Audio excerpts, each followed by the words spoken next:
constructing. I could have swore I wrote something. Testing. Oh, well, it doesn't matter. Yeah, I had a food, and it was a girl. Was there that much influx of population? As soon as they'd open, they were full. I know. Testing. One time, 10,000 people a month moving into the valley. Wow. And bringing kids. It's crazy. Where are they all coming from? And their school board meetings. When they're in it start at noon and they're still going 9. I'd ask them if that would be okay, but Usually? then I'd say, Because then they would get there and give attaboys to all the kids. oh, I have a microphone. I feel so. I feel so official. I'm giddy because I'm tired. I am really giddy today, I think.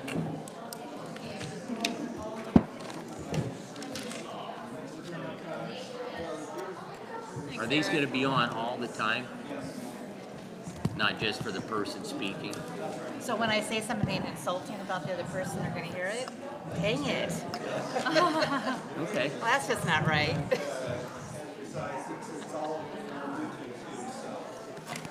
Oh, yippee. My name tag. Thank you. All right. So I'm totally probably unprepared.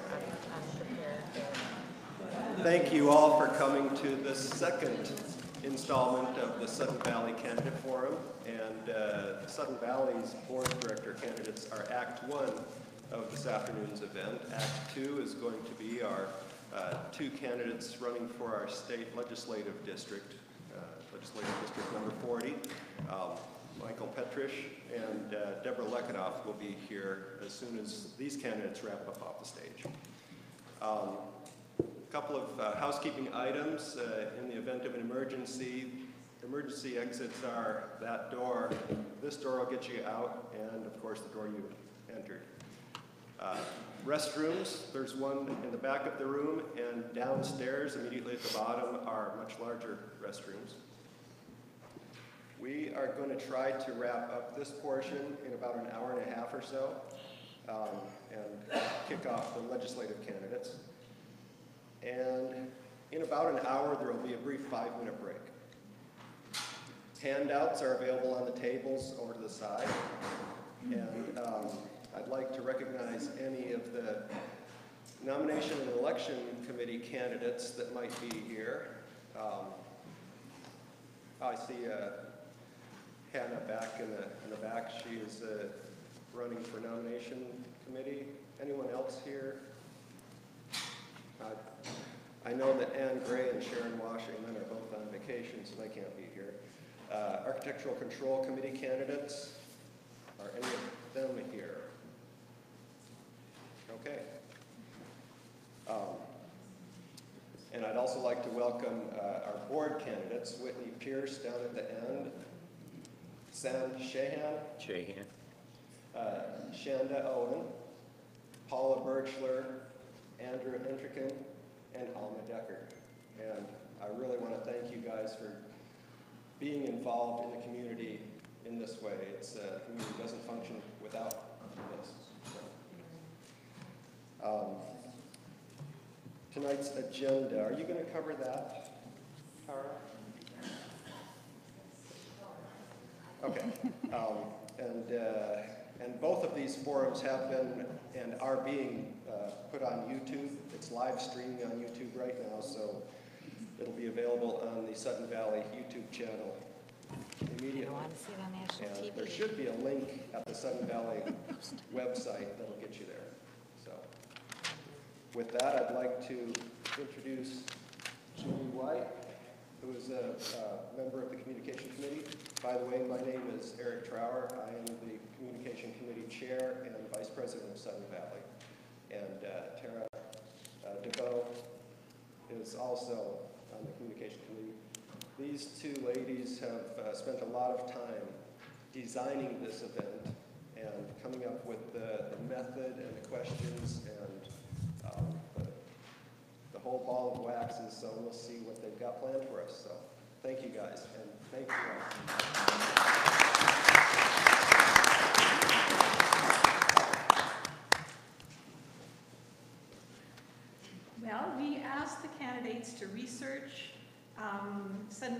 articles of incorporation, bylaws, covenants, rules and restrictions, the CC&Rs, and other governing documents in order to provide answers that demonstrate both their understanding of restrictions that may affect decisions or changes in how they would accomplish changes and improvements within those constraints. So in doing that, we are looking forward to asking them questions, two of which we developed that we're going to start with, that we gave them ahead of time so they could develop their very best answers, because we think that they're very important. Before that, we're going to have them introduce themselves and give us their view of why they're running and what's important to them. That will be 5 minutes for each person. And after that, we will start with the 2 questions that we gave them up front. And then we're going to draw anonymous questions from you all after our break. So there's a question box back there. Please, just 1 question per card if you have any. We'll gather them at the break.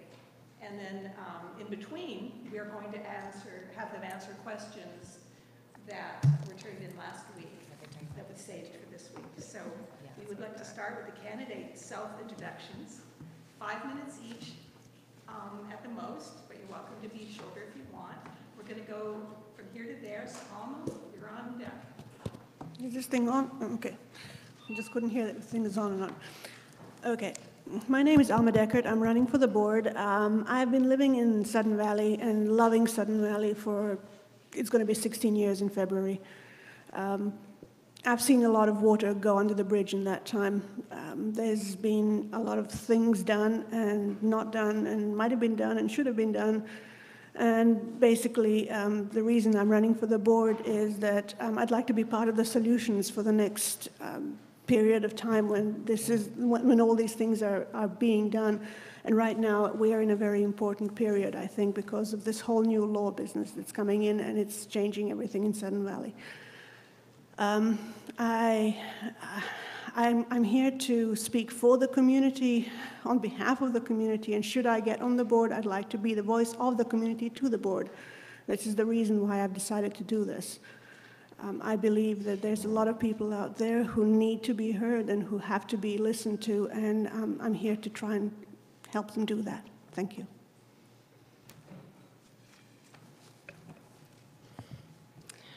Hi, everyone. My name is Andrew Entrikin. Thank you for coming today. I just want to start by just thanking everyone for being here. I know we all have busy schedules, so again, thank you for being here. Where do I begin? My wife and I, we moved to Sudden Valley just a little more than a year and a half ago. So we're new members. We're also a new family of 5. So my wife and I are now outnumbered by our kiddos. So we're terrified. Yes. So any words of wisdom, I'll take all the, any information I can get. So I serve on the executive committees for a number of state and local committees, such as the Padilla Bay Foundation, the Burlington and Cedar-Woolley Chamber of Commerce, United Way of Skagit County. And when my wife and I moved here a little more than a year ago, I thought, well, I like to get involved, and this is somewhere that my wife and I plan to be for many years, and I want to be part of the solution, part of the voice of the community, and help carry the issues that matter to all of you forward. And I think that my experience has helped me do that so far, and I want to apply those skills here. I'm also excited to learn, because there's a lot, full disclosure, there's a lot I don't know about the association or everything that happens here, being a new member, but I want to dive deeper. I'm an interim board member now, so I've had a chance to get my feet wet, and now I'm ready to take the plunge. So that's why I'm here. Thank you.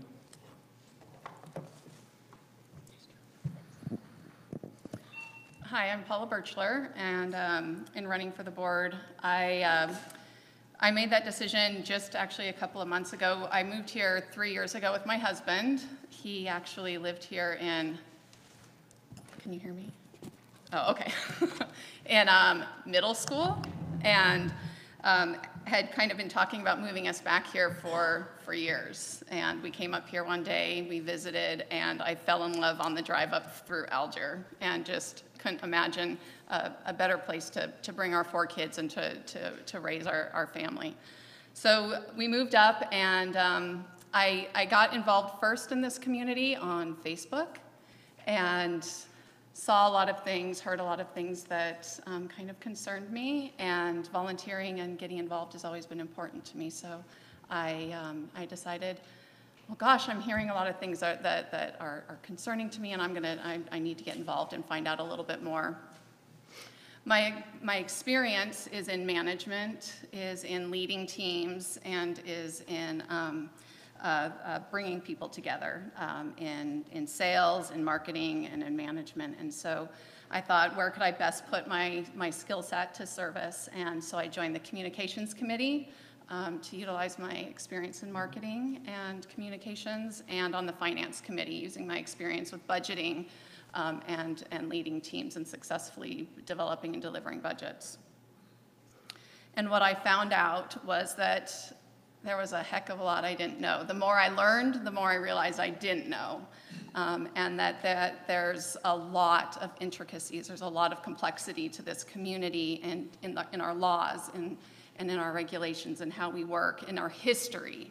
It's amazing to me how much history there was. And so I really start digging down and getting to understand that through volunteering on the committees, through getting to know people as well at events.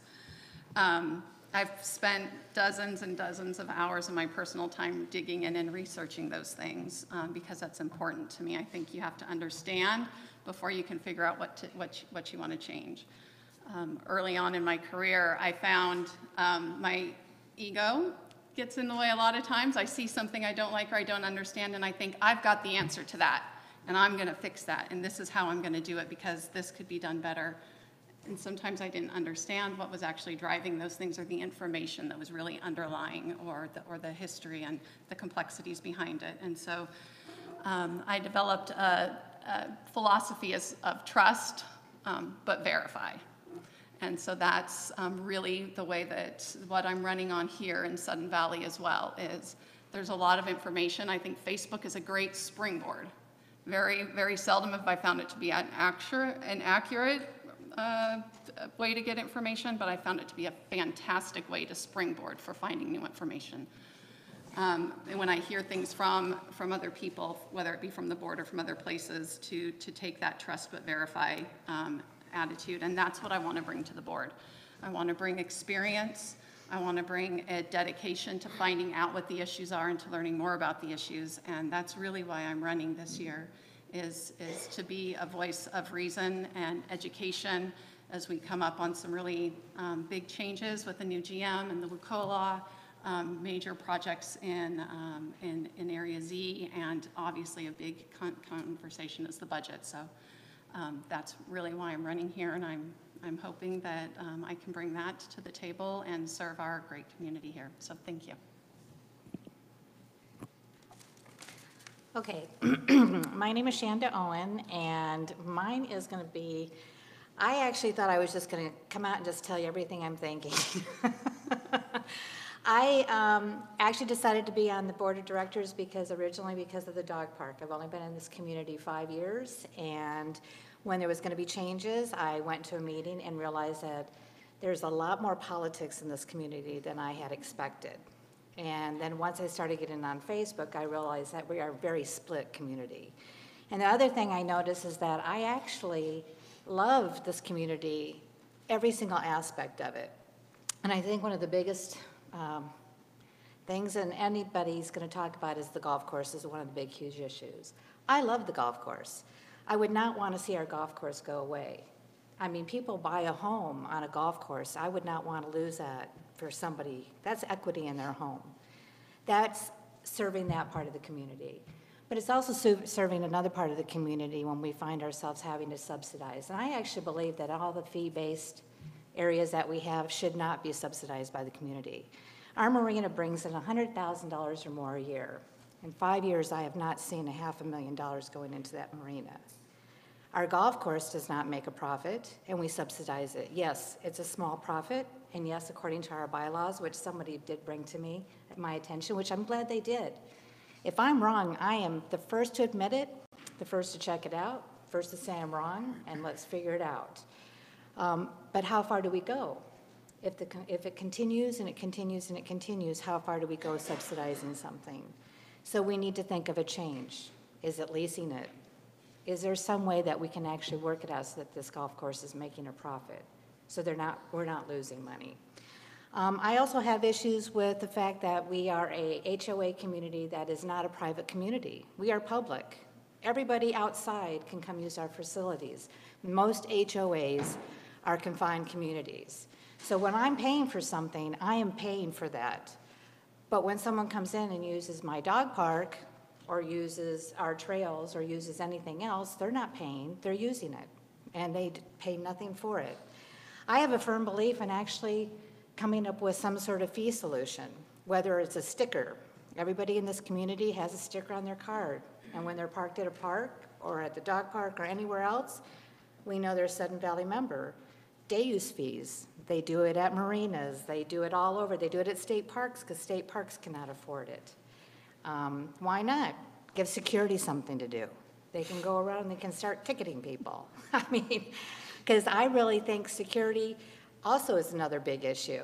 I don't see a lot of things happening with security that should. They call 911. We call 911, which is faster.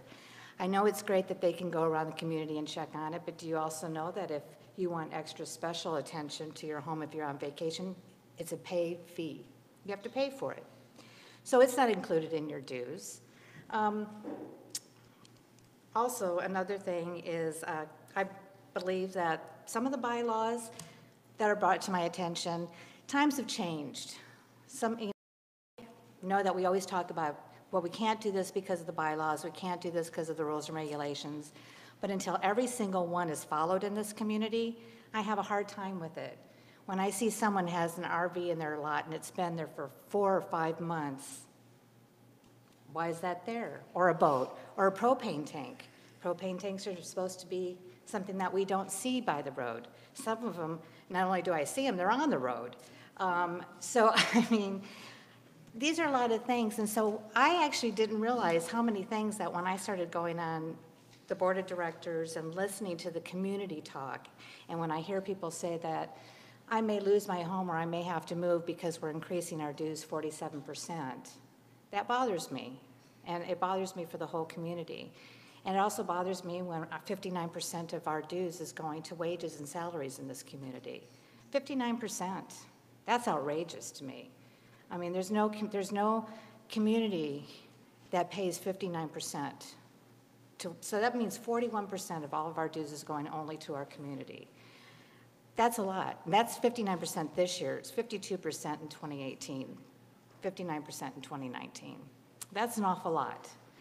And I think that that's something we need to talk about is wages. I think that we need to stay within the fact that we are a small community. We are a large HOA, but we're running like a small little city. And we need to start thinking about this community as a whole. And I actually used the 5 minutes. And I could keep going.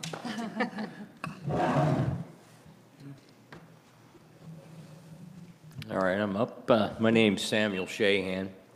Moved here in 2011 from Las Vegas. And it was a choice to retire early and get out of Las Vegas. My wife wanted to really not live there anymore. And we moved up here because we went to shop the country for places to move to, just to live someplace better. And finger on the map and talking with people ended up being Bellingham. And then we piled up like Beverly Hillbillies and a bunch of other family members, and we rolled up in here. And Sudden Valley worked out because they had a place we could rent with our large family group at the time and pets. And it worked out up at the top of Loganberry. We moved in there and thought, this is heaven up here, man. We moved in August. We came here. And just thought, oh my gosh, this is what we paid to go to vacations on. And so we were living there. We found out in the winter when things settled in that there's something else to pay attention to and you're looking for a place.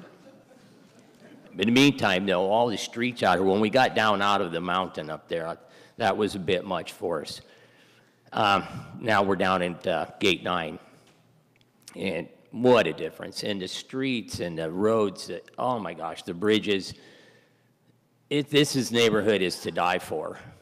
And we're fine. And I was retired, hanging out, helping my neighbors, helping the little one through school and going to the schools, hanging out there as a volunteer in a lot of different phases. They all looked at me funny because I'm a little bit older than most of the parents by quite a bit. And but it's great. The community is really outstanding. If the rest of the country was like this, we would see a lot happier news for sure. And anyways, this summer, early in the spring, I saw a sign that said help wanted over. I talked to those guys a couple of times, just out messing around, stop in and say hi. Well, then I stopped in again and asked them about that, and it was like a mirror test. They said, hey, yep, you're breathing. We can see some fog on the mirror. I think you could do this job. And I thought, well, I don't know. I need to get out of the house a little bit, go do something. Well, then I ended up temporarily helping, and I'm still temporarily helping. And it's been a full-time gig working on the streets of Sudden Valley, flagging, running chipper, cleaning up, working with maintenance. So I've been all over this place now, all over, all the different roads. I've seen some spots around the valley that are amazing. Just standing out there flagging traffic, and then there was no traffic. I had a dream job, deer coming by, trying to get in my lunch pail. I'm standing out there just enjoying these trees. But then I learned something about these trees and the roadsides, and it's very expensive to keep those things beat back and keep it to where we can drive in here. And we got to get after it too. You can't back off on it. And some of the other roads, the culverts, I've seen that we kind of did back off a little bit. And I've been out running around with them. And then towards the end of summer, when I saw the announcement for the board of directors, I was quite angry at times with some of the goings on at the maintenance department, especially the way the word come down from above. Because we were jumping around and skipping around and doing all kinds of things, which I had run jobs in Las Vegas as a structural steel iron worker up and down the strip. And when you jump people around like that, you lose it. Those jobs go to heck and you don't make any money. Your plans, you stick with them, you complete things all the way. Follow the details so that they don't come out to bite you. Well, there's too many times we were jumping around out here, and it seemed like we were doing touchy-feely things so somebody could see that something was going on somewhere else. That's not a good thing. I'm not going to throw out all the hours, but when we're talking a crew of 5 to 6 at a couple hours a day at times, and it starts adding up. And we could do better. I started complaining. I have actually probably annoyed them quite a bit. They kept me on. And we did change a lot of that. But a lot of this came from the very top, and there was no call for that. So then I saw the opening for the board of directors, and I was kind of worried that there wouldn't be enough people running. So I put my name in to make sure some of this got heard. Thank you. I'm Whitney Pierce. I am not very comfortable speaking in public, so I actually am going to read part of my thing that I've put together, which is on the back table. My husband and I moved here 4 years ago, and I immediately jumped into the garden club and the meeting the members there and became president there. And then last year, I became the manager of the new community garden down at the end of the barns here. We're in our second year with 32 plots. Last year, we put in over 400 volunteer hours, starting from an empty lot. And you can see how much the plants love growing down there because they're just going crazy this year. You can see as you get down to the bottom of the hill. My vision for Sudden Valley is to foster a respectful environment with open communication. I intend to be a good listener, and I feel that misunderstandings and poor communication are at the root of many of our problems. I also want to look at issues from both sides and consider both homeowners and board members' perspectives so that everyone here feels heard and valued. I believe that Sudden Valley, with all of its different perspectives and expertise for solving problems, only strengthens our ability to provide solutions that work for all of us. It will take time for us to work through issues and find good compromises that leave all sides involved feeling reasonably happy. As a board member, I will work very hard to ensure that we continue the path of fiscal responsibility, remain open to listening to the community at large, and have more proactive outreach and engagement with our members. I believe that careful budgeting and careful spending are paramount for the board to best serve our community, and I'm committed to keeping the assets in our area maintained and well managed as stated in our association bylaws. That not only benefits us as property owners, it increases our quality of life here. I will work diligently to see that our community goals come to fruition with thoughtful and honest participation. I will do that by networking, promoting positive messages about our community, thinking outside the box, collaborating with all board members, and listening to our members. That's all I have to say, and I appreciate everyone coming out today. Thank you.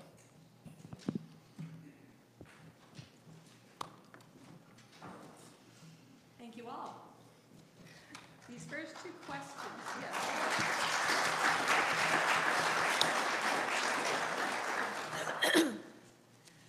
These first two questions were given to the candidates last week so that they could prepare, because we thought these two would be of particular interest to most people in the Valley. And the first question is, what is your view of the new Washington Common Interest Ownership Act, called WCIOA, and its effect on our HOA? Which one of you would like to grab that one first? Sam. Oh. Thank you. I didn't receive the list of questions, but I have an opinion on that. It obviously crimps our style. I mean, when we automatically can do dues increases, and then we're going to have to pull together a lot of people to say no, it does make it a situation that can get out of control, which in turn will make a lot of people unhappy in our very happy community here. And so, yeah, there's going to have to be some changes in that, and whether or not we can change our own bylaws to modify that. But if we're stuck, like legal counsel had said at some of the meetings, that it says that's the law, that's our rules, then we are going to have to talk with legislators and get that changed, because that just doesn't make any sense that we have no input. It's like the board of directors. Even if I'm on the board, we can do increases, whatever we decide. Oh, we're going to get a new something, and we can do that. It is a problem. It does look like it's going to have to be addressed in the upcoming legislature. Excuse me. That's all. Who would like to go next? I will. Okay, Sean. I actually am very similar to Sam in the situation that I understand the reasoning. I mean, I can see that there could be a lot of HOAs where nothing would ever get done if you didn't have the board or anybody having some sort of ability to go and get things done. I can understand that, and I can understand why this was possibly put into place. But what I don't understand about it is how it basically is carte blanche. It allows a community that as we know, does not have a very huge voter turnout. And so when we are allowing the board of directors or anyone to make a decision, they're able to make that decision. And personally, I think any decision that's brought forth in this community should not be decided by just a board of directors. We are a huge community. I think anything that ever needs to be done needs to be put to a vote. I think if we're going to change the dog park, we put it for a vote. If we want to add, 10 more docks at the marina, we put it for a vote. Whatever we do, I think that the whole community needs to be involved, because this involves the whole community. So I understand the reasoning why it was probably done, because there's a lot of communities where probably nothing is being done. And without that, they're not able to get things done. But I think in our community, I think that we're starting to see, especially since we're becoming less of a vacation community, people are living here all year round. It takes me 5 minutes to get into my gate now. I mean, so there's a lot more people out here. So I think we're going to start seeing more voter turnout. But I still don't like the idea of it being, that's the ultimate decision. So I actually don't agree that it's something that we should have in Sudden Valley. And that's my opinion. Whitney. I actually disagree with the previous two candidates. I don't think our board acts in an irresponsible way, and the budgets they've set forth for us have come from lots of thoughtful input from the finance committee, our accounting department, and previous years' expenses. They work from reports on our reserves of things that need to be repaired and their lifespans.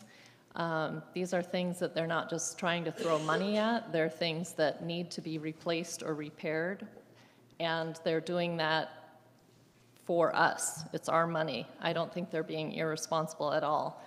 I think that the new law is going to help us as a community because, one, like Shanda mentioned, I think it will increase voter turnout just because people will be more interested in seeing the outcomes.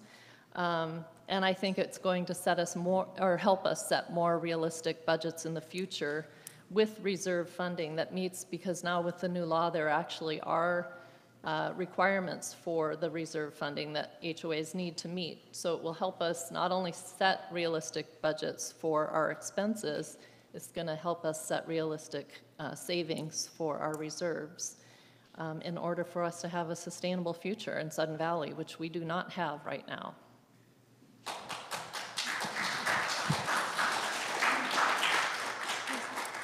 Who's going next? I can go next. I would actually echo almost everything that, that Whitney said. I think we do have the opportunity, we absolutely have the opportunity to set our direction by who we elect to the board, and that it is the board's responsibility to take a look. It's not only their responsibility, but they are educated to the needs of the community for what we need to put into that budget. And I think when we make the decision as to who we're going to vote for the board, we absolutely must expect that we're electing people that have made a commitment to understanding and to educating themselves, and that they're not making irresponsible decisions. I've served on the finance committee, and I can tell you we spend a lot of time going over those line items, and we look at them very closely, and there is nothing that we are just going, let me throw money at this. In fact, we make monthly considerations as to what we can't do because we don't have enough money to do it right now. Our budget is currently, our dues are not tied to our budget. Many times this community has approved a budget without approving the associated dues to make that budget work. And I think as we look for what we need to do, and with WCOA, it at a legislative level has been recognized that this is happening to many associations just like us, and it's a responsibility of the legislature to make sure that we are protecting the environment, the health and safety of our communities, and the financial the finances that each of us as homeowners have put in. I think it's fiscally responsible, and I think that it will also help drive up voter turnout. We should be educating ourselves better, and I think it will encourage everybody in this room to be more educated as to what they're voting on and who they're voting for, and so I support WCOA.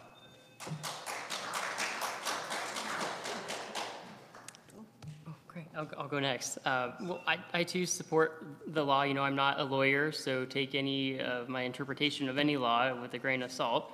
As an administrator, I like to use my toolkit, and that is to seek legal counsel on legal matters. Pertaining to the law, you know, if we step backwards and we think, how did this new law come about? Well, it's because there was lack of clarity around the existing law. And in a way, I find that kind of sad that so many other homeowner associations had so many discrepancies between their members and their associations that the legislature actually had to take time out of what they're working on to focus on this issue that apparently is a statewide thing. So to me, that's just really sad, and that it's even happening here. So yes, I think I agree with the law, and being on the board, representing the policy-setting arm of the organization, I will follow the law as it is, every time.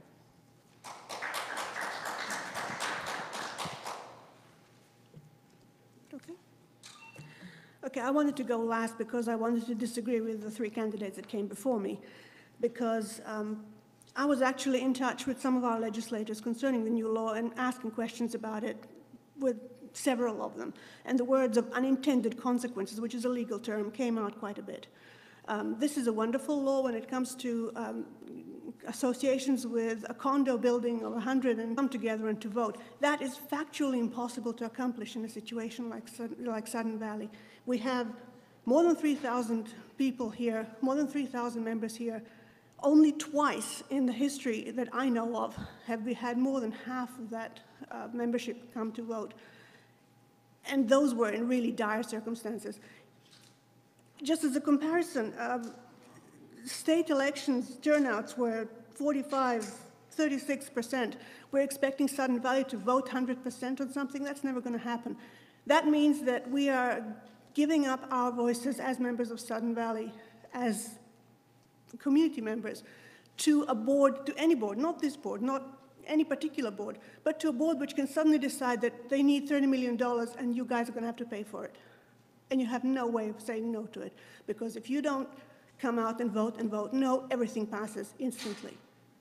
You just have to be aware that at some point this is going to put an incredible amount of strain to people who cannot possibly support it. There are people in Sudden Valley who have talked to me who are terrified of this. They are members of this valley too. They're your neighbors, they're your friends. We should be concerned about everybody. And we should deal with a situation as it, basically there is a situation, it's,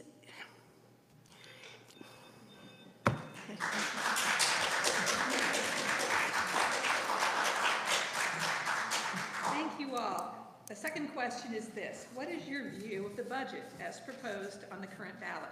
What line items do you want to be different? And how would you fund your proposed changes? Please be specific. Who'd like to go with that first? I will. Why not? That was one of the things I was talking about. I think the thing with me is that I actually do believe that when it comes to the budget, my biggest concern is wages, our expenditures for wages. Like I said, it comes down to 59% of our income goes to wages. And on top of that, that's also including... Use the microphone. Oh. I thought they turned it on for you. I didn't do anything before. Oh. So that's why nobody clapped for me. Okay. I'm not sitting close enough to the mic. Okay. Sorry. Thank you. So my thing actually is I believe that I think that we need to actually look at our salaries and wages in this community. I think that when you're spending 59% of our dues based on wages and salaries. Now, do I have an answer? No, because I don't have access to the numbers. I can't go in and ask what every single person is making. That's private, that's privacy.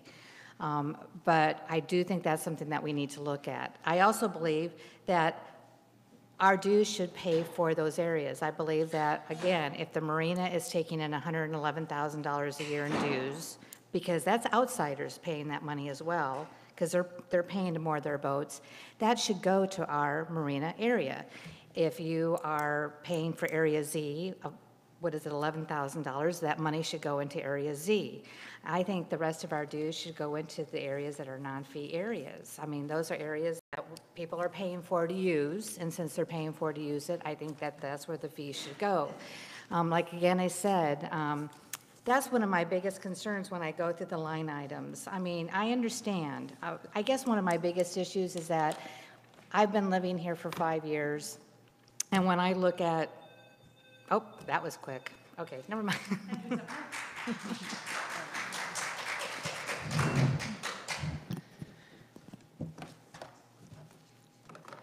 So my view of the proposed budget, I actually, if I were elected, I would take the time to understand why things are being done the way they are currently before suggesting any changes. I don't have any suggested changes. I know my husband and I owned our own business, small business, for almost 20 years, and employee salaries, benefits, and insurance was a huge cost for us as a small business. That said, I know the Finance Committee and Board have taken a considerable amount of time and effort to review the reserve studies and present a thorough 2019 budget for us.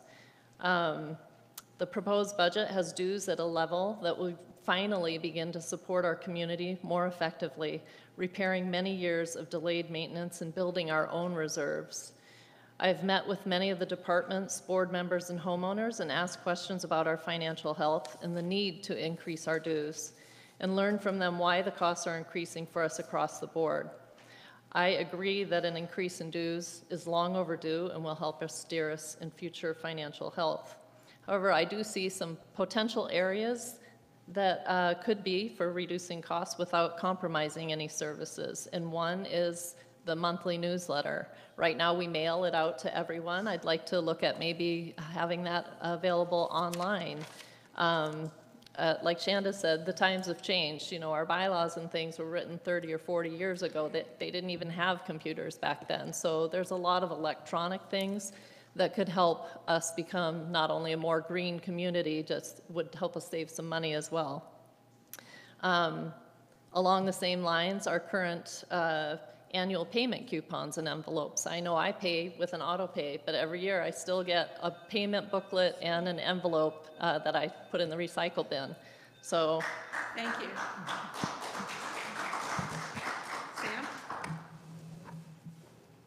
Sam? The current budget, I looked at parts of that. I have to agree, it's necessary. I hate to see the increases. I still don't like the idea of automatically having to figure out how to get enough votes out of a community that doesn't vote like any other community. Historically, everybody I've talked to that I've met up here had talked about this place, and most of them say it was underfunded, and I have to agree. And now that I've been out seeing some of the facilities, yeah, it's underfunded. We're lacking some basic tools to do some of this work, quite a few basic tools that it needs to be handled. It's like we're playing with garbage. There's always garbage out, free stuff. We're using free stuff to manage some of the maintenance areas, and that's absurd. And so we're wasting a lot of time. And then we have equipment that instead of getting some shelving that's actually some good locked together metal shelving that would last for decades, you know, old crappy wood, this or that. It's like, be creative, guys. It's like, well, that's sad. It's not professional. Our shop's a mess. We use it to store stuff that we're not needing, and it needs to get out of the way. We've got a lot of garbage collected in a lot of areas that needs to be cleared out. And in the funding, some of that does need to be done here right now. So I agree with that funding.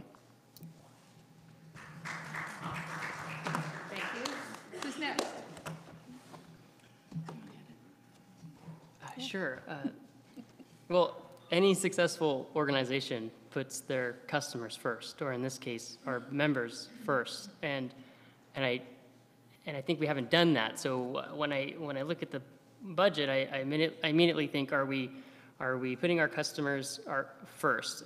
And one way to do that is to send out a survey to our membership, gather data, and ask you all, what are your needs? What are your wants? What do you want us to do on a regular, continuous basis? So that's what I would do. And so without having that information at hand, I don't have any recommendations on the budget or changes to the budget, because I think we need to begin putting our customers first. Thank you. I just have to say that's kind of sort of been done. Such surveys have been done in the past. The things that came up at the top were, not surprisingly, roads and parks. The most important things that the membership thinks is important to deal with are the major ways of getting in and out to their places of work and schools and et cetera out of their homes. So the roads were the most important thing out of all of that. So we've got some of that information. I have to agree that spending 60% rounding up of our income on salaries and benefits is probably not a great thing. We need to take a look at that. I've been looking at the budget. For example, some of the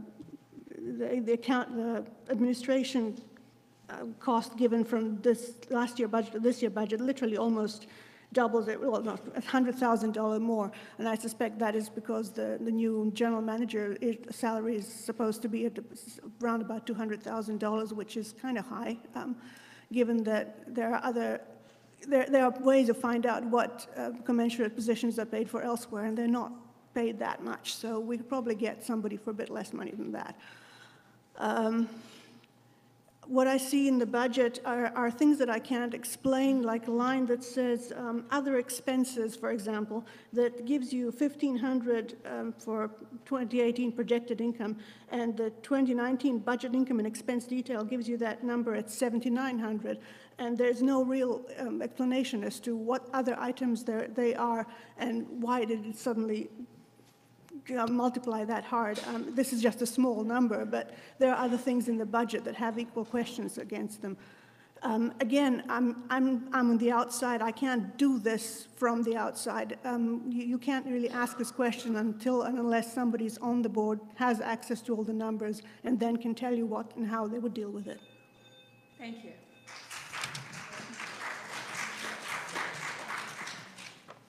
Okay, so when I wrote this, I thought I had 5 minutes, so I'm going to try and get through this, I know, really fast. The very first thing that, with the budget that I would want to take a look at is, first and foremost, educating the membership on line items. I think that that's been covered well here.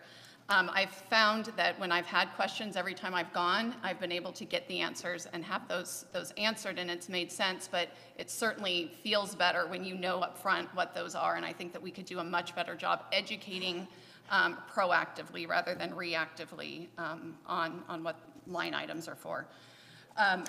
When I was trying to figure out how I wanted to look at this, I said I wanted to understand where we've been to get to where we are even today.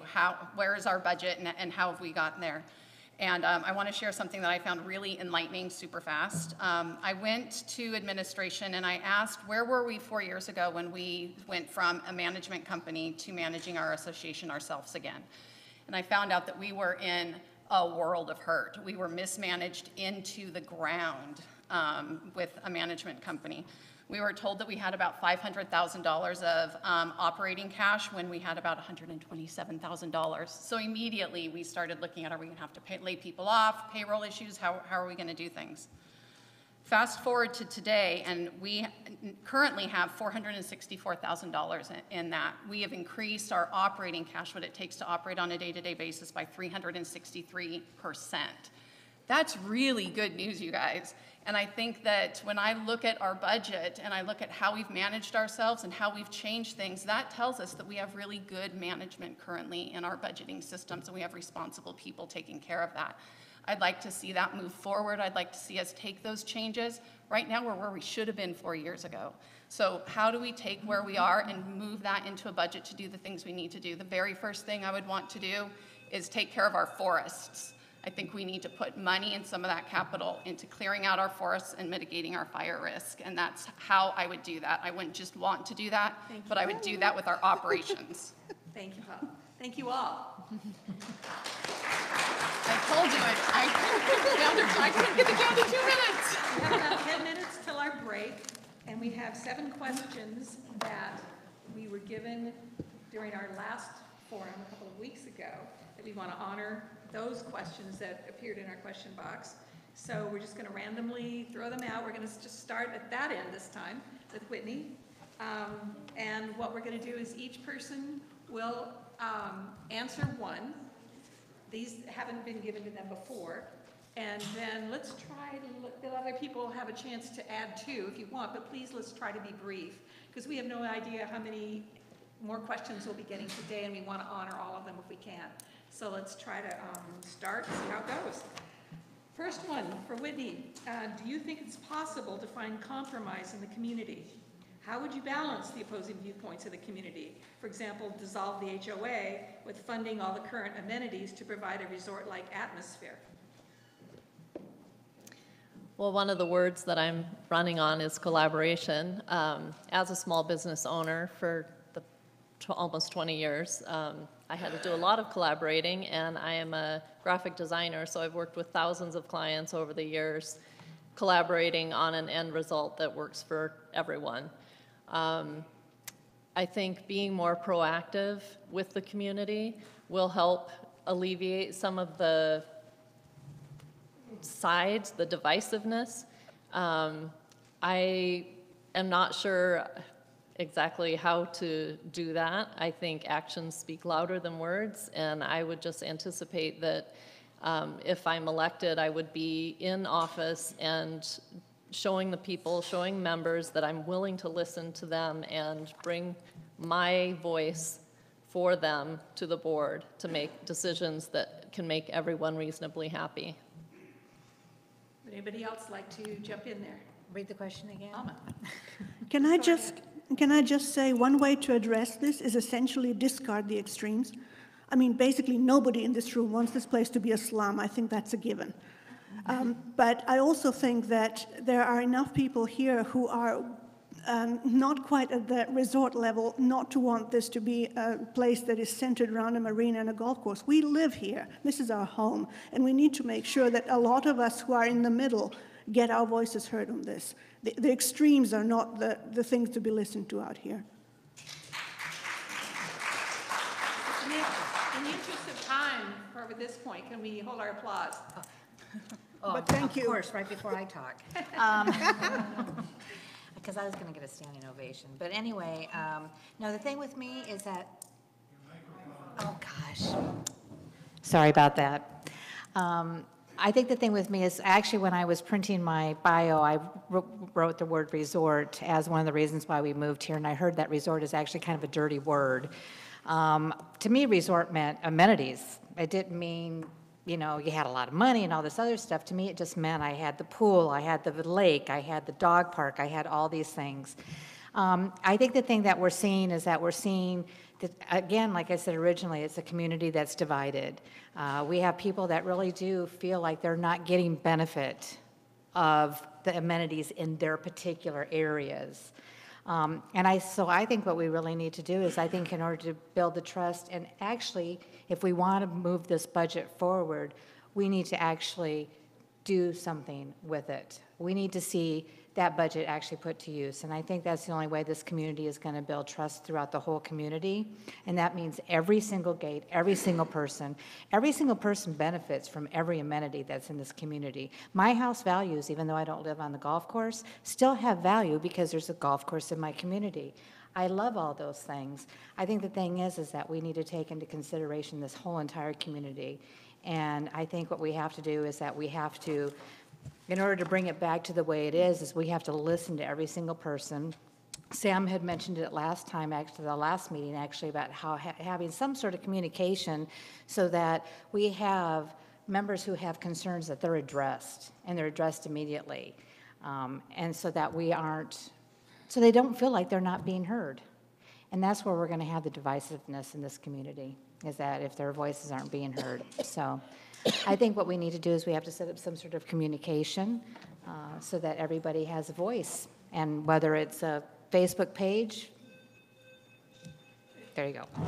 Participation on each of these questions is optional. Does anybody else want to add in anything on this one? No? Yes? Was that a yes or no? Okay, why not? I wasn't sure. Collaboration, people coming together. You know, the people that are mad that I've talked to, the whole bunch of them, they're talking to their neighbors, and they're mad because they called and didn't get a response. They have stuff that they would like to see handled in front of their house. Something's going on. and they feel that it's getting answered somewhere else, but not at their place, and then they tell their neighbors, and then the dues go up, and then they're all mad. And so it's obvious you're calling in to get, you want to get a response from somebody, we need to give them a tracking number. You know, if somebody's got to go by their house to see it and tell them they did, knock on their door. But there's not that many people mad, but they're mad enough that they're telling all their neighbors. Now there's that many people that are mad. And it's just because there was some simple stuff that's going around that we just didn't get over there to take care of it. And the guys in maintenance don't know. They're just being told what to do. I've been experiencing that. It's like we just get told what to do, and it's like we don't get all the information coming in. That's the difference between working at the bottom and working at the top. All the information comes at the top, and they got to manage it right and calm these guys down. Now, there's neighbors that are really mad in various areas. You need to get over and spend some time with them and let them be mad, because that's America too. I mean, we got folks, they're going to be mad no matter what. But if you're not, if you say we did go over and talk to them and address their situation, and it's not in our scope, or it is in our scope, and here's the date we're going to get over and take care of it. It's just that simple. Give them something that says you're going to handle it. They want to know, where's my money going? And that's all. They just want some accountability. Yep.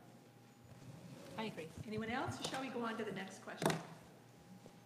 All right, the next one, we'll start with you, Sam, since we're going down the line here. Let's see, some people believe that the communication about events and decisions affecting Sudden Valley residents is lacking. What will you do to ensure that issues brought to the board have been communicated to the committee, communicated to the community? We were just kind of discussing that. Well, yeah, the board's got a responsibility. We got a website that things come up. It's for me, it wasn't that easy to negotiate at times. Some of this stuff,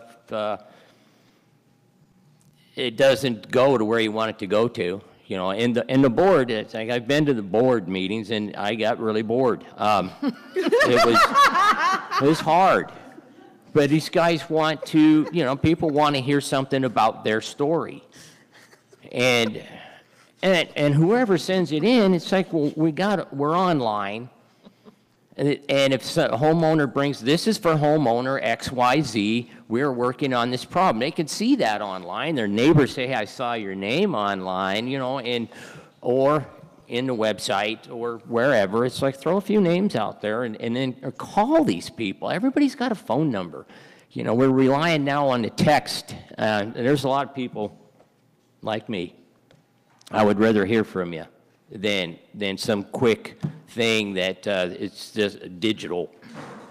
We do need to communicate firsthand with a lot of people that they're really mad, and emailing all the things back and forth, it makes it too easy to do that. And sometimes a face-to-face with some of the people that are the most upset, you really got to get face-to-face with them, even if we need a Zen master to go along with us, you know, to calm everybody down and let them say it and then hear it. Because that's some of the trouble. When somebody's really out of line and they don't understand that, and I've been in a situation where there are a lot of screaming drunk guys at union meetings in Vegas that you don't get your point across very well doing that, getting really mad, but they had a point, and we still needed to deal with it. And so there's just some people we actually need to personally talk to, and then they'll tell their neighbors, they helped me. Thank you. Would anyone else like to add to that? Elma? We have committees for everything in this place. You've got this committee, that committee, the other committee. Well, one of the things that I would like to do, if elected to this board, and if there's support for this in the community, is a committee whose time is long past.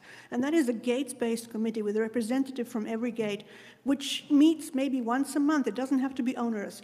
But that representative has a contact number, perhaps at the office, at the main office, some way to get in contact with them. The people in that gate who have issues within that gate tell that person who takes it to the committee, who then makes sure that the board hears it. Then the board can go directly back through that committee and tell the people in that gate or that area, this is what our response is, this is what we heard about, this is what we heard from you, and this is what we're going to try and do about it. an easy way to establish a two-way communications line that is simply never been apparently even considered before, and I'd really like to try it. Anyone else? Well, I actually just think that when it comes to communication, we just have to figure out every single thing we can. I mean, whether Mike. it's a board of directors, Mike. Facebook. I'm right here. Anyway, to me, it would be any kind of communication we can possibly think of, whether it's a Facebook page for the board of directors, whether it's a mass email, whether it's text messages, whether it's phone calls.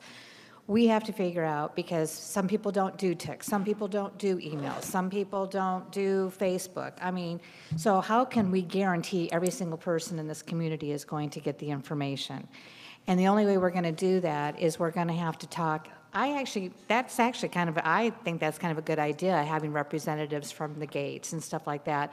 But if people come to you and say, this is how I communicate, guess what? Maybe that's another good idea. That's another way for us to communicate. I think that that's not an easy question to answer because everybody communicates differently. Some people don't want you to call them. Some people hate text. Some people only read text. I mean, it's all over the page. But I think that is something that we need to do as a community.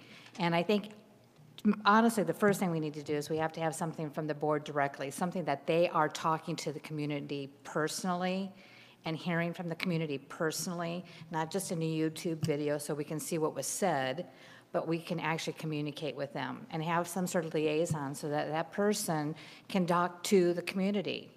And we don't have that.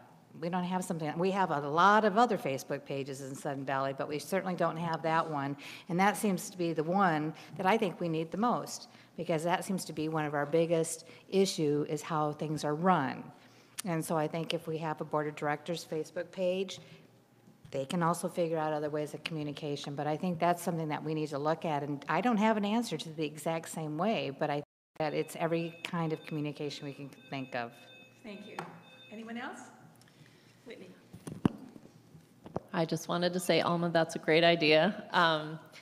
And I do want to say that the Communications Committee is working on updating the website, which I think is one of the things that really needs to be improved. I've tried countless hours to find information, and they're usually buried in some board minute or committee minute agenda that you have to go back and know what month they met in. So it's not that when people keep saying, you know, we need to be transparent and we need to get the communication more open, the information is out there, it's just not readily available. And I think that's one of the things that would help improve the trust between the board and the members, is actually getting that information out in a reasonably easy place to find it so that people can find it quickly. Thank you. And Paula, did you want to? Yeah. So really, again, very closely to what Whitney said, the Communications Committee talks about this every single month. Just this year, I think we had more members of the Communication Committee than we ever had before, and so we were able to develop subcommittees for events and the web subcommittee. I think one of the big issues that we have is education even about our communication avenues, and if we could better educate people as to what those avenues are and how to use those. Like Whitney said, the web subcommittee is working on categorizing older posts so that we can identify that. I struggle with that too. I'm on the board. I'm on the committee, and I'm trying to figure out which month did we talk about that so I can go look up the minutes, because we're short on volunteers to do the work of tagging those and so that they're easy to find. That takes a lot of time, and we're currently working back through that. So for me, educating people, getting people when they first move to our neighborhood. I just talked to a community member yesterday who said, I so want to get involved, but I don't know where I can get involved. I don't know how best to do that. So expanding our Welcome Neighbor Committee so that people know how to do that. I think we have a wealth of experience and knowledge here that if we could get more people involved in helping us communicate better, that would be the best way to hit it first. But to implement Alma's idea, or to implement the text, or to implement so many of these ideas, we really have to get our community more involved up front, and a more involved community is a more educated and a more communicative community, and I think that's where we need to start, is with education. Thank you. Andrew? Do you want to Sure, share? I'll chime in. Thank you. Yes, we need to be unified. I think, you always need someone in every organization looking up and out and someone looking down and in. Up and out, by that I mean, the GM working closely with the board, and they have a good relationship, the board having a good relationship with their members. And then internally, you have to have a good, solid culture, because that's where the heart is of the organization, and you have to have a good culture in that organization that then flows out and then backwards. So that's what I like to call a sustainable model, and that's what I'm looking to help influence in all of our policy decision-making processes. But I would be interested to learn more about what culture work is happening, because I believe that is at the heart of any communications barrier. Thank you all. All right, it's 3:05. We're going to take a 5-minute break and be back here at 3:10. And if any of you have questions on the cards, please, one per card. We have a box back there, and we're going to do those after.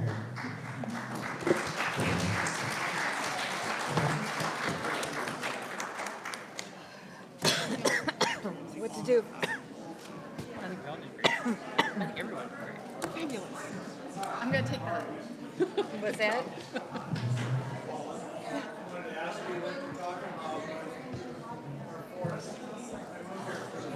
Yeah.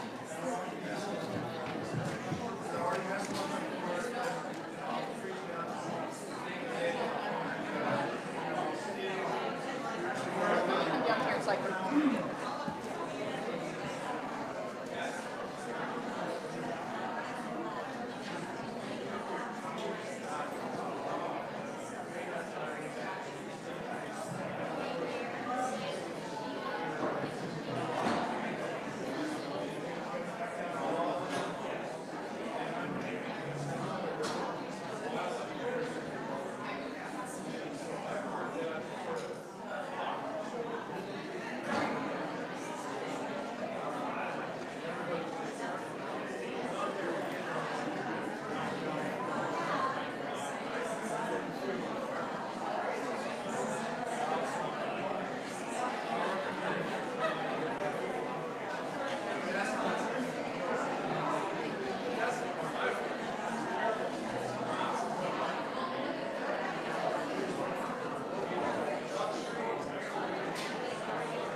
It's time to come back. We're going to start again. I didn't turn it off. If we could all have you seated. Did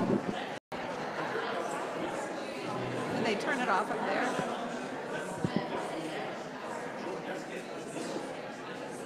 Would everybody please take a seat?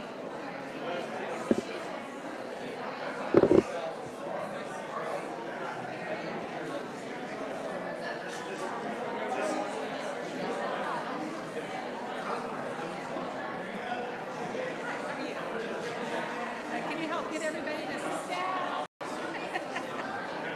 Huh? Okay. We just got a whole table full of more. No, from now on, it's just, we're gonna, one each. Yeah, and then you're gonna have a 2 minutes at the end to address whatever you want. Are you ready? Thank you. Good, everybody, we're ready to go.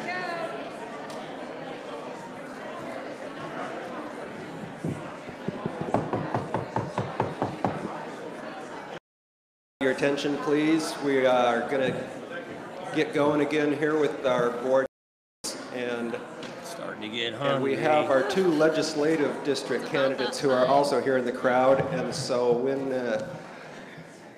if you'd like to submit little cards of questions, the box will be in the back for the legislative district candidates that are coming up here very shortly. So enjoy the rest of this session, and thanks, Judy. All right. As soon as you're ready, we're ready.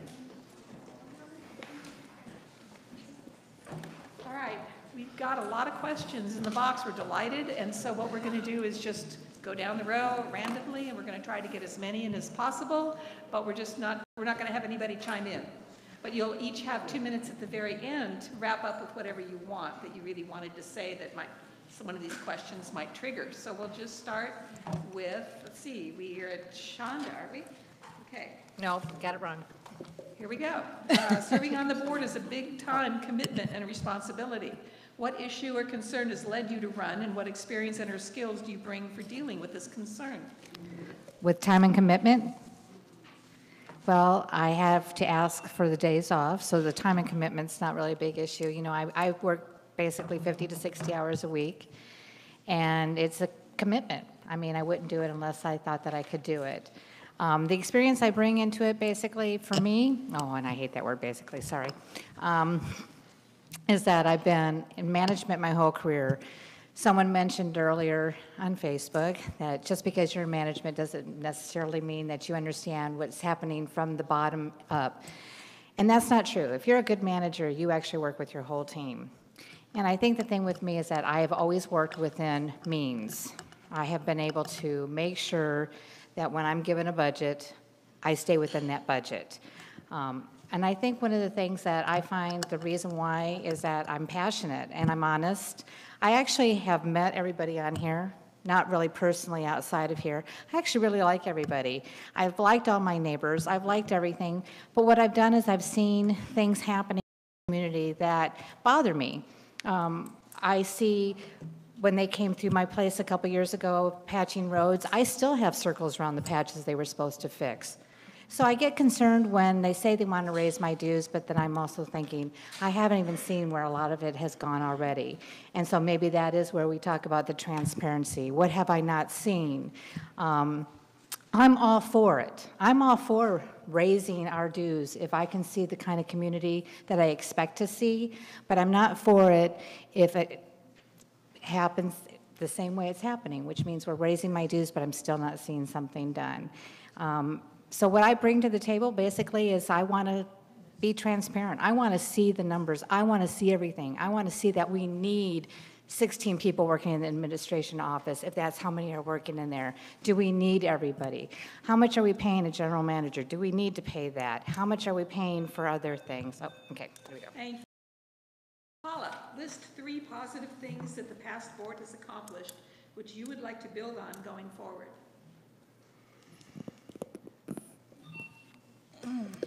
Actually, I think they've done a lot of great work. 3 things that I'd like to see them moving forward.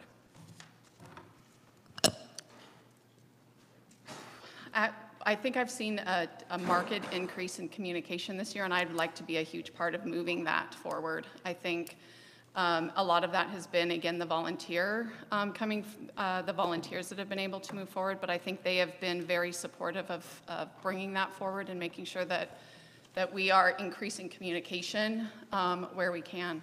I think the board has done a phenomenal job of looking at the budget, of looking at the concerns of the community. I've been to both looking at this from a finance committee member and going to the board meetings, the transparency through having it videoed and being available to people, and taking a close look at where we can make changes and where we need to make changes, and putting the resources that we do have towards the community. It's been, I think, difficult in doing what we've done, and the fact that we've been able to do what we have done with the resources that we have, I think that they've done a very good job, and I would like to move that forward and continuing to pull forward, listening to the community members in that. Gosh, this is a hard one. I also think that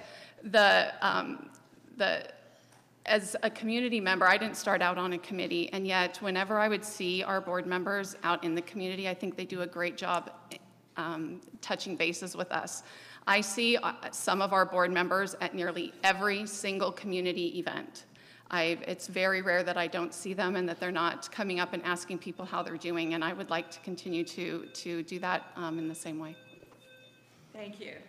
Andrew, in order for us to stay up to code with some of our amenities and buildings, we have to fix things, like the barn stairs as an example. Moving forward as a community, do you feel it's better to rebuild or to fix things as needed? Thanks for the question, and my response to that would be, I think we need to focus on the safety aspect in everything that we do. So before we move forward with a question like what's being asked, I think we need to prioritize the safety measures that our community is telling us to look into, including roads. I've heard from some communities about implementing sidewalks. So I would say before we do anything, we need to look and make sure that what we're building is putting our safety first. Thank you. Alma, in your opinion, should we eliminate the individual amenities that are not self-supporting, such as parks, trails, golf course? Or do you think we as a community, we should keep and support all the amenities that as a whole, altogether, that as a whole are self-supporting? Shall I read that one more time? Can you read that again, please? Should we eliminate the individual amenities that are not self-supporting, parks, trails, golf course, for example? Or do you think we as a community, we should keep and support all the amenities that as a whole are self-supporting? I'm still not sure I quite understand this, but let me try and get this from a different angle. I think most of us who moved here, partly moved here because of the place and what it is and what it looks like and the amenities such as parks and trails that it has. Those things are essentially part of the dues-paying structure that we're already paying for, and they should be maintained in a manner that allows us all to enjoy them. I think I've said, and I think a lot of other people have said, in favor of people who use amenities, and I hate to use that word because it's not one, it's a facility, such as the golf course, who are paying to play there. If it's a self-supporting thing, then I have zero problems with it being here. I think it's a great visual asset to the valley and all that, but it should be able to pay for itself. And in fact, when we moved here, we were told that it was doing so. This was 16 years ago, and I still haven't really seen it do it. As far as all amenities are concerned, let me put it this way. When this place was built, we had horses here. If we were at that point intent on preserving all amenities, this would still be a horse barn. Times change. People change, communities change. I'm all for preserving the amenities that the community wants, needs, and can manage to afford to keep up. But other than that, throwing money at things just because they're there and just because they happen to be, I don't know, a small percentage of people wants them to be there, I don't know about that. I think we should concentrate on what the community wants, needs, and enjoys, and keep those up to the best of our ability. Thank you. This is the last question that we got from the previous forum for community members.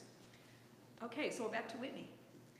Several of the candidates have indicated in their bios that they would be looking for Whatcom County to provide certain services in Sudden Valley, for example, snow removal and security.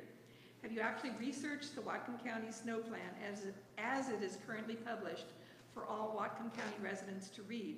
What would be your expectations of the duties to be performed by the sheriff's deputy? Can you read that again, please? That's two questions. Okay. Several of the candidates have indicated in their bios that they would be looking for Whatcom County to provide certain services in Sudden Valley, for example, snow removal and replacement of security. Have you actually researched the Whatcom County snow plan as it is currently published for all residents to read? What would be your expectations of the duties to be performed by the sheriff's deputy? Okay, I think that is two separate answers, but regarding snow removal by Whatcom County, it's my understanding that Whatcom County is only responsible for the roads that lead up to Sudden Valley, and we are responsible for snow removal in Sudden Valley. So I don't think they have any responsibility to our roads. Regarding the sheriff, we have 24-hour security here. Oh, sorry. We do have a 24-hour security, but their job is to basically be the first point of contact for person that calls them. The sheriffs are for crime. So if there's burglary or something suspicious, we call security. If there's an actual crime committed, then we call the sheriff. It would be very expensive. I don't know if they're asking for us to actually have 24-hour sheriff on duty, but that would be very expensive, and I don't think we would be able to afford it. Thank you. Sam, why is voter turnout so low as you understand it?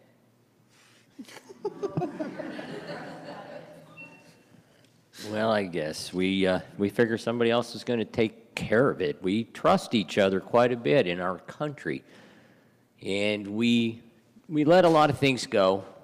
We're all busy. We have a lot of excuses, and for some reason we think that we don't know how to take care of it. We're passing it off on somebody else, and a lot of times people don't know what to do.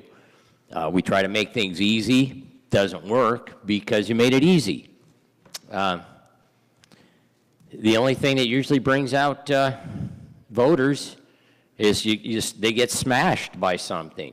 You know, something gets radically changed, and then the voters come out like crazy. And as far as us changing any of that, if there was a way to have a lottery thing where we put in our ballot and we get a ticket and we win a television, I am sure that we would get a lot more interest. Or ask everybody to staple a $20 bill to their ballot and then remove it just before they stick it in the mail.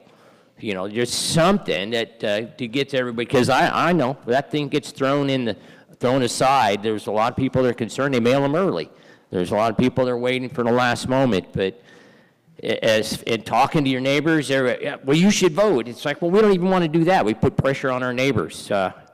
We should.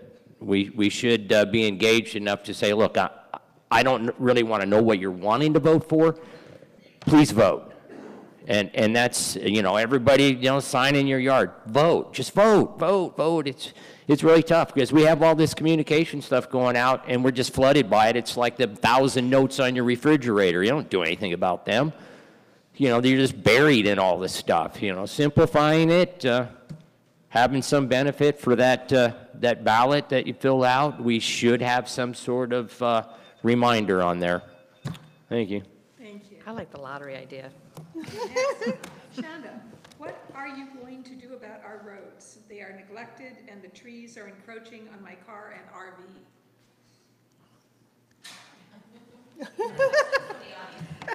These are from the audience. I guess I could come over with a chainsaw and remove it. I mean, personally. So, well, first of all, if their RV is on their lot, that's not supposed to be there. Oh, okay. Oh, so we have a problem. So we have, well, if it's not on the lot and it's in Area Z, that is another one of my concerns, because like I said, Area Z is making $11,000 a year.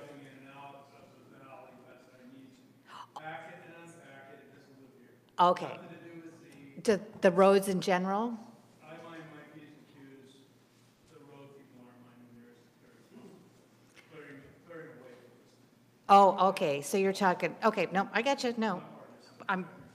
That completely changes the view. So, well, I think that's what we're coming to when we're talking about making sure the roads are clear. I think that if you are having an issue and it's not being addressed, that's again, one of the problems that we're having in this community. Like I said, when I got on Facebook, whoa, that was fun. And I have not had more issues. I don't know, I think I might have to get off of Facebook. But the thing about it is that I see this where people are not getting, they're upset. They're upset that one road's getting plowed with snow when there's snow removal, but there's not. They can't get out. I don't know why they don't have a problem doing that. I think that every person has the same responsibility to be taken care of by this community as anybody else. And if we are not doing that, then we are not doing this community a service. And I think it's up to you to make sure that you contact someone. And that's where I think where we were talking about the lack of communication. Even when Sam was talking about making sure that it's notated and it's taken care of. Because guess what? That's going to make you a happy neighbor. And if you're a happy neighbor, you're more of a neighbor that's happy to the next door neighbor. And it just goes round and round and round. And Thank you. Okay. Paula, I'll read this as written. Too many non-downward directed lights, light pollution. Too many barking dogs that the valley won't do anything about. What about those of us who moved here for quiet? What's she supposed to do? Was that a statement or a question? fix it. I guess the last one is, what about those of us who moved here for quiet? Okay, okay.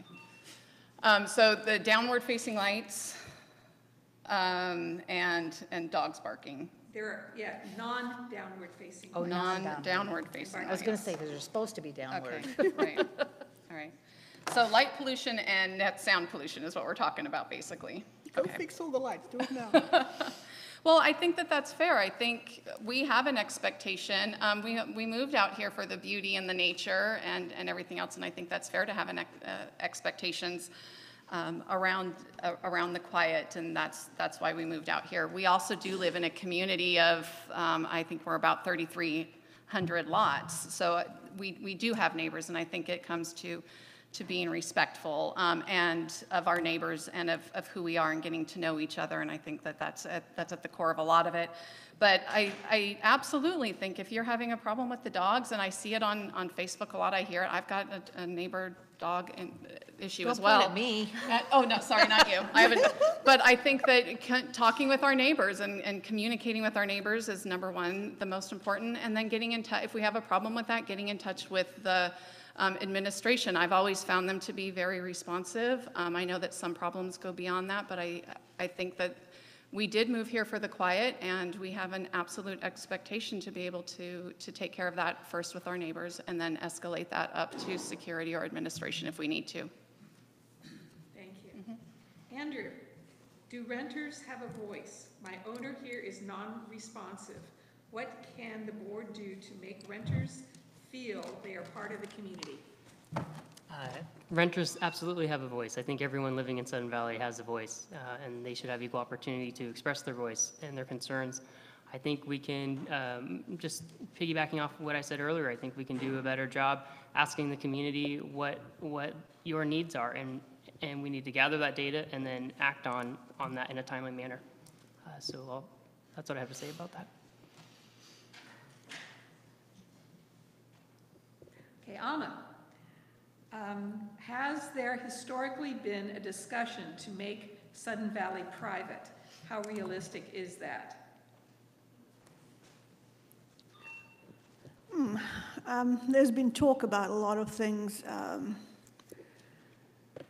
At some point, because of a tax situation, we became a nonprofit corporation which is open for the public, which kind of put the kibosh on the private thing. But by the time we moved here, which was 16 years ago, so I suppose that counts as historic, there was no gates on the gates, and as far as we understood matters, there had been no gates on the gates for some time. So I don't know how long ago this community actually had literal gates on gates 1, 2. But it doesn't anymore, and we are open. There was a discussion about other people coming in to use our thing, our amenities, our pools, whatever, without actually paying for their upkeep, which is a side effect of it not being as private as the term HOA might imply. Whether or not that affects how this place is actually treated by the outside world and by us remains an open question. And there is a possibility of actually doing something about it. Like somebody said, put stickers on the cars. People who don't live here get found with a non-stickered car get, I don't know, $2 to $5 parking fee to use something like this. That's one of the ways to do it. But as far as us being completely private, I think that horse left the barn a long time ago.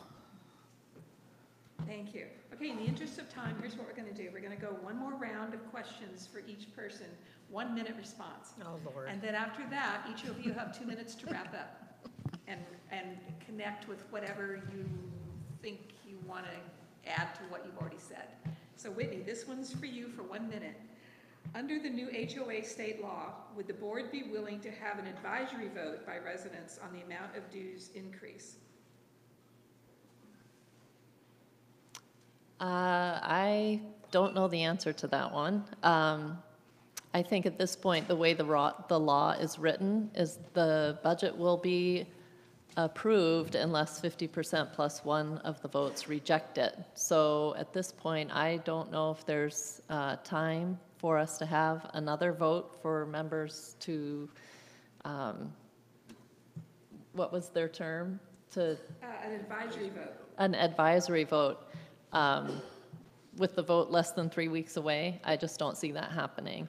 It might be possible in the future for future votes, but that would be something that would need to be brought up and discussed. Thank you. Sam, I am not online. Who or how will you contact me? The old ways have always been good. I'm not on the who? Online. Oh, online, oh. I'll read it again. I am not online. Who or how will you contact me? The old ways have always been good. The mail. That's pretty simple. And everybody's got phone numbers out here. They've got an address. If they're living here, if they're not living here, or they have their stuff forwarded too.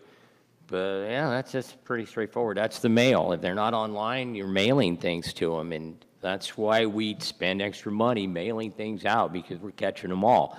Be nice if we narrowed it down, but the mailing, until we have everyone on an electronic monster, we're still mailing. And short note cards are cheap enough. I've seen our office staff, they can do wonders with short stuff in a hurry and mail stuff out. It's just mail it. Okay, Shonda. My home is a 2-bedroom, 1-bath, 840 square foot bungalow. There is a ceiling on its value. Increased dues will lower the value of my home. What's in store for me? Well, I think that's one of my concerns, and that's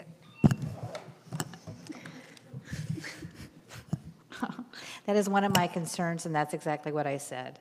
I said one of my things was people actually talking about they're losing their homes, because when people move into HOA communities, we all do know that people do look at HOA fees. So when they're looking at paying for a home, they're also looking at, well, how much is my mortgage? And then on top of that, I have to pay my HOA fees as well. So what it does to the value of their home is it does affect it.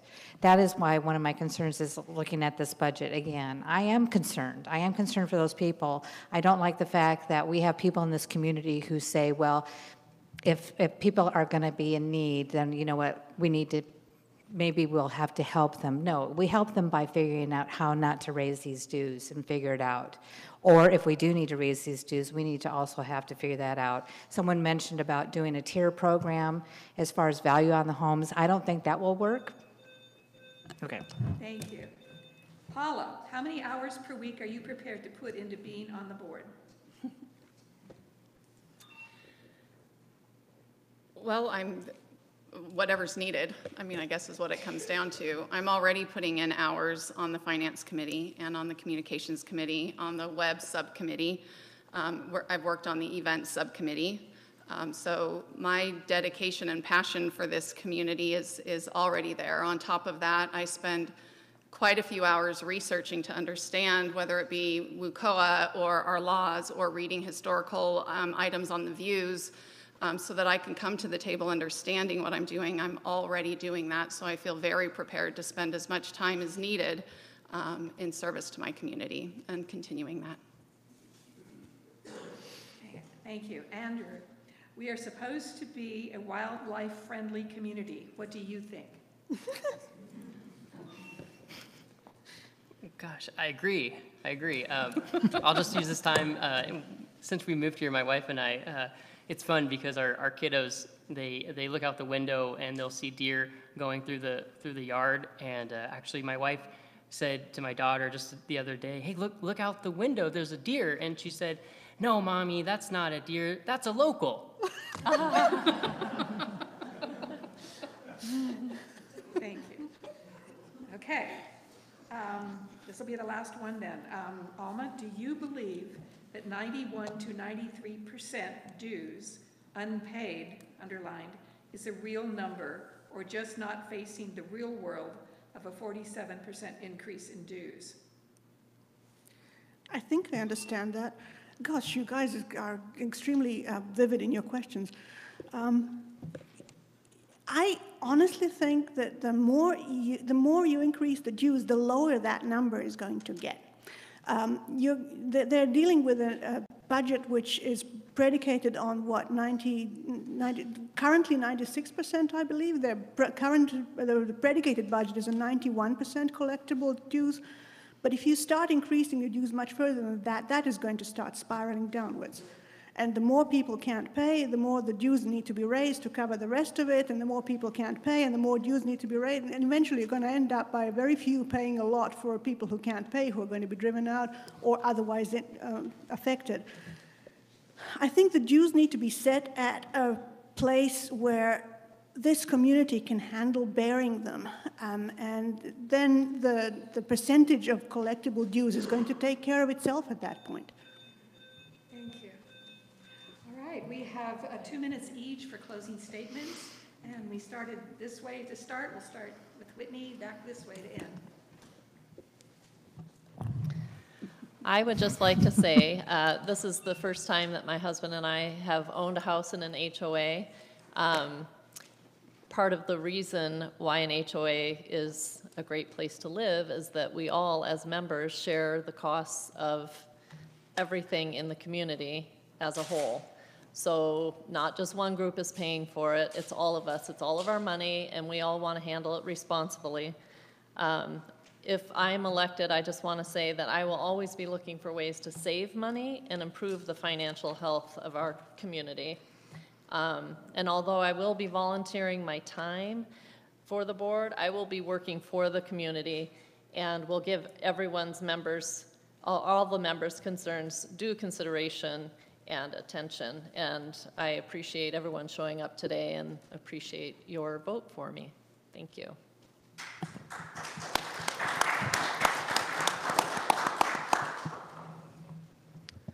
Okay, I'll wrap up with some thoughts about use of amenities. We have tracking systems available, these little cards that we're already pumping out to allow us pass entry into various things. And they can be coded to manage the numbers being in and out of various things, the pool, the rec center. The dog park could actually have an access point There's trails and parks. They count people going into the parks across the road from the house over there, Lookout Mountain. There's a tracking device that people walk through, and it counts.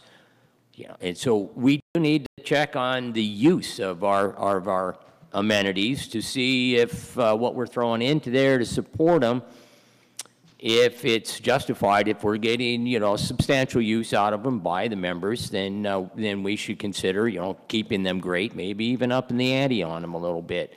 But there are some places around here that we may want to reconsider, because if we're throwing a lot of wages on there to support these things that no one's using, they look great on paper, but we're just throwing money away that we could be using on clearing those trees that are overhanging the roads and making sure that the roads are safe for the winter by clearing all the vegetation, which is huge. It's like that.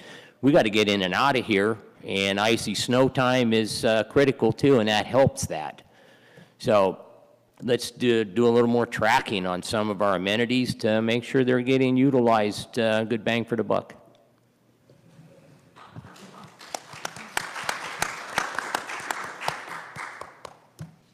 Oh, my turn. You know, basically the thing that I have learned over the last couple months deciding to do this is that we have such a diverse community, and I think it would be a big injustice for our community to not look at the community as a whole. And we have people that have homes that are only worth $150,000 and people that might have one that's worth $1 million, and we have to take into consideration everybody in this community. And by doing that, we have to look at everything, and I think that's one of the things that I want to do. I want to make sure that every single person has a voice in this community. I want to make sure that we have liaisons so that somebody who's having a problem is getting addressed. There's going to be a lot of negativity in this community if things go up and keep going up and people still are not getting the same amenity as everybody else in this community is getting. I think that we need to start looking at that. We need to start looking at wages, which I think are a big concern. I think we need to start looking at you know, how much people are paying in HOAs. Like I said, if someone says they cannot afford it and they're going to have to move or lose their home, that's a big concern to me. I can afford it, but that doesn't mean that I'm going to vote for it just because I can afford it. I think about that my neighbor that can't afford it. I think everybody that lives in this community wants the same thing. They want to have a quiet home, a safe home, a happy home, and they want to have the same thing they had when they thought they bought into this community. And I think that if we start losing that, then that we've actually lost this community. And I think that's one of the reasons why I decided to go on the board, that I didn't think the whole community was being heard.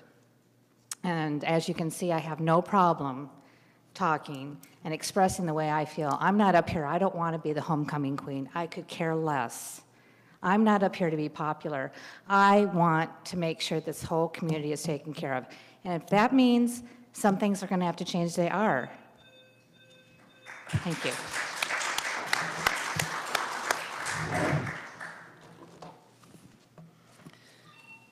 So first, I do want to thank everybody for coming. It's a gorgeous day outside, so it was hard to bring myself in here. So I want to thank everybody else for coming in here to listen to us today.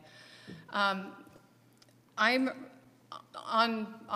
my piece of paper back there, I said there are 3 things that are really important to me here, and that's engagement, knowledge, and community. And I would really be honored to serve on the board of directors representing our community in those 3 areas next year, and making sure that we are listening, that we are engaging our community.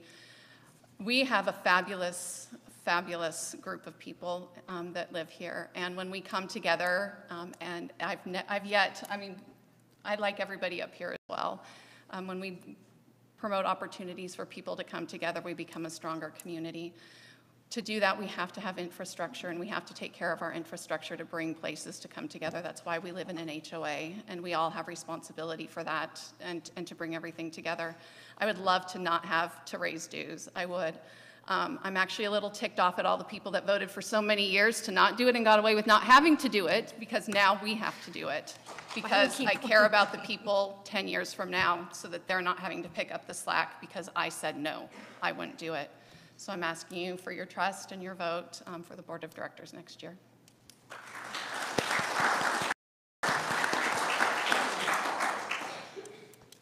Again, thank you everyone for being here. My, I guess, platform, if you will, is really values focused and values based. I think we need to run all of our decision-making processes through our values as an entity. I think the community plan, or the last strategic plan, was 2006, so I think we need to revitalize that again and look at what our values are moving forward. The second is research. I think we need to invest in data and let it guide us. And third, that's putting all that together is how you build sustainable models. So that's why I'm here, and I hope you'll vote for me. And again, thank you very much for spending your afternoon with us. I think it's great seeing so many faces out here. I think it's wonderful that you all turned up to listen to all what we had to say, and I really want to echo everybody else in saying thank you. I fully realize that should I get on this board, I'm not going to be the board, I'm going to be one of the voices on the board, but consider that voice, if you give me your vote, to be your antidote to what I've heard people in this community talking about, such as digestive issues, migraines, and sleeplessness.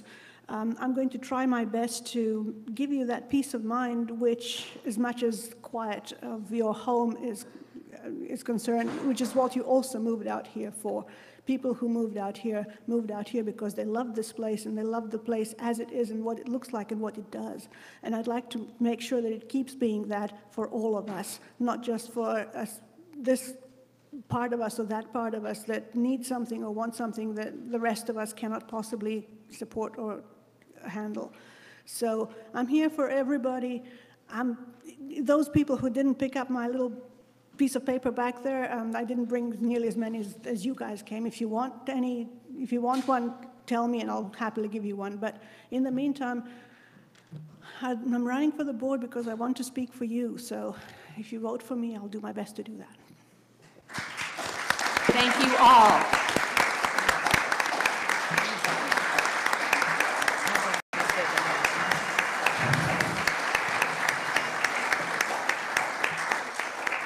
That wraps up this part of our afternoon, but we would like you all to please stay and meet our state rep candidates.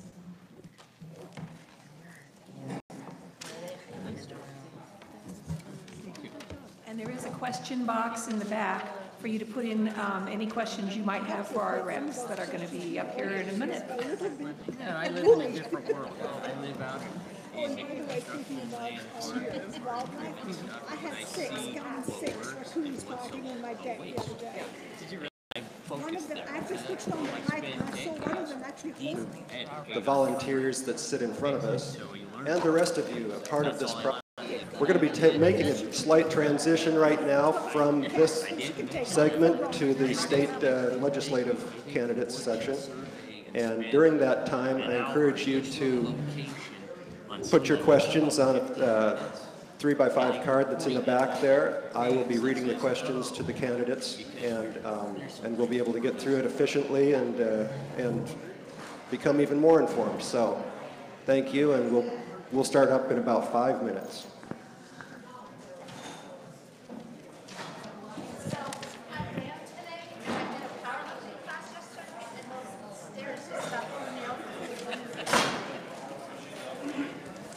Welcome to the hillside. Yeah, mountain goat country. Yeah.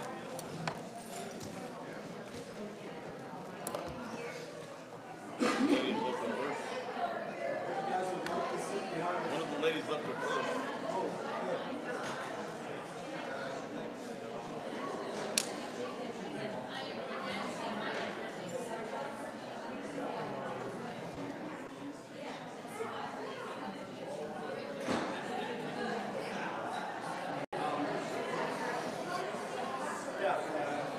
Hit the spot. Yeah, that'll work. You know, kind of give us a little space. And using these microphones would be easier. Yeah. Oh, good God. Okay.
Again,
just a couple more minutes before we get started. I only have 4 questions that have been submitted back there. It gives a total of 8 questions that I have total. And so any questions that any of you would like to ask these candidates, please put them on the 3x5 cards that are in the back there, and we'll get going in just a couple minutes.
Yeah, we shook hands earlier, right?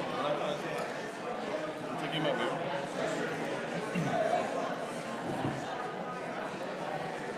Yeah, I know we did.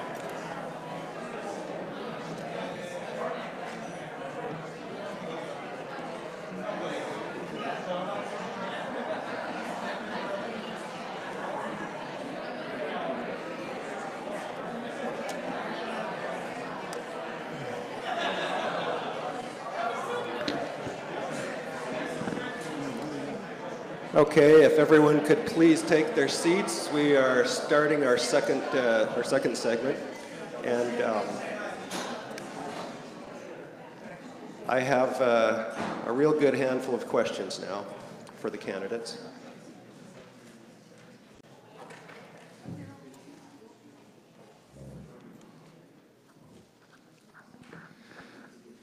Welcome to our second segment of our candidate forum today in Sudden Valley. We are very pleased to welcome our two legislative district candidates, Republican Michael Petrish and Democrat Debra Lekanoff.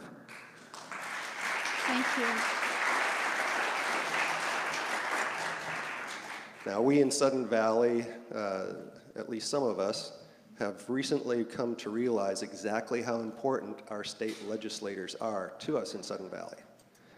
And so it's important to have this informational session where we become informed voters. One of these two candidates is going to be representing us in Olympia for the next 2 years. And that's going to be an important job for them to do, and we want them to know who we are as much as we want to know who they are. So thank you all for coming.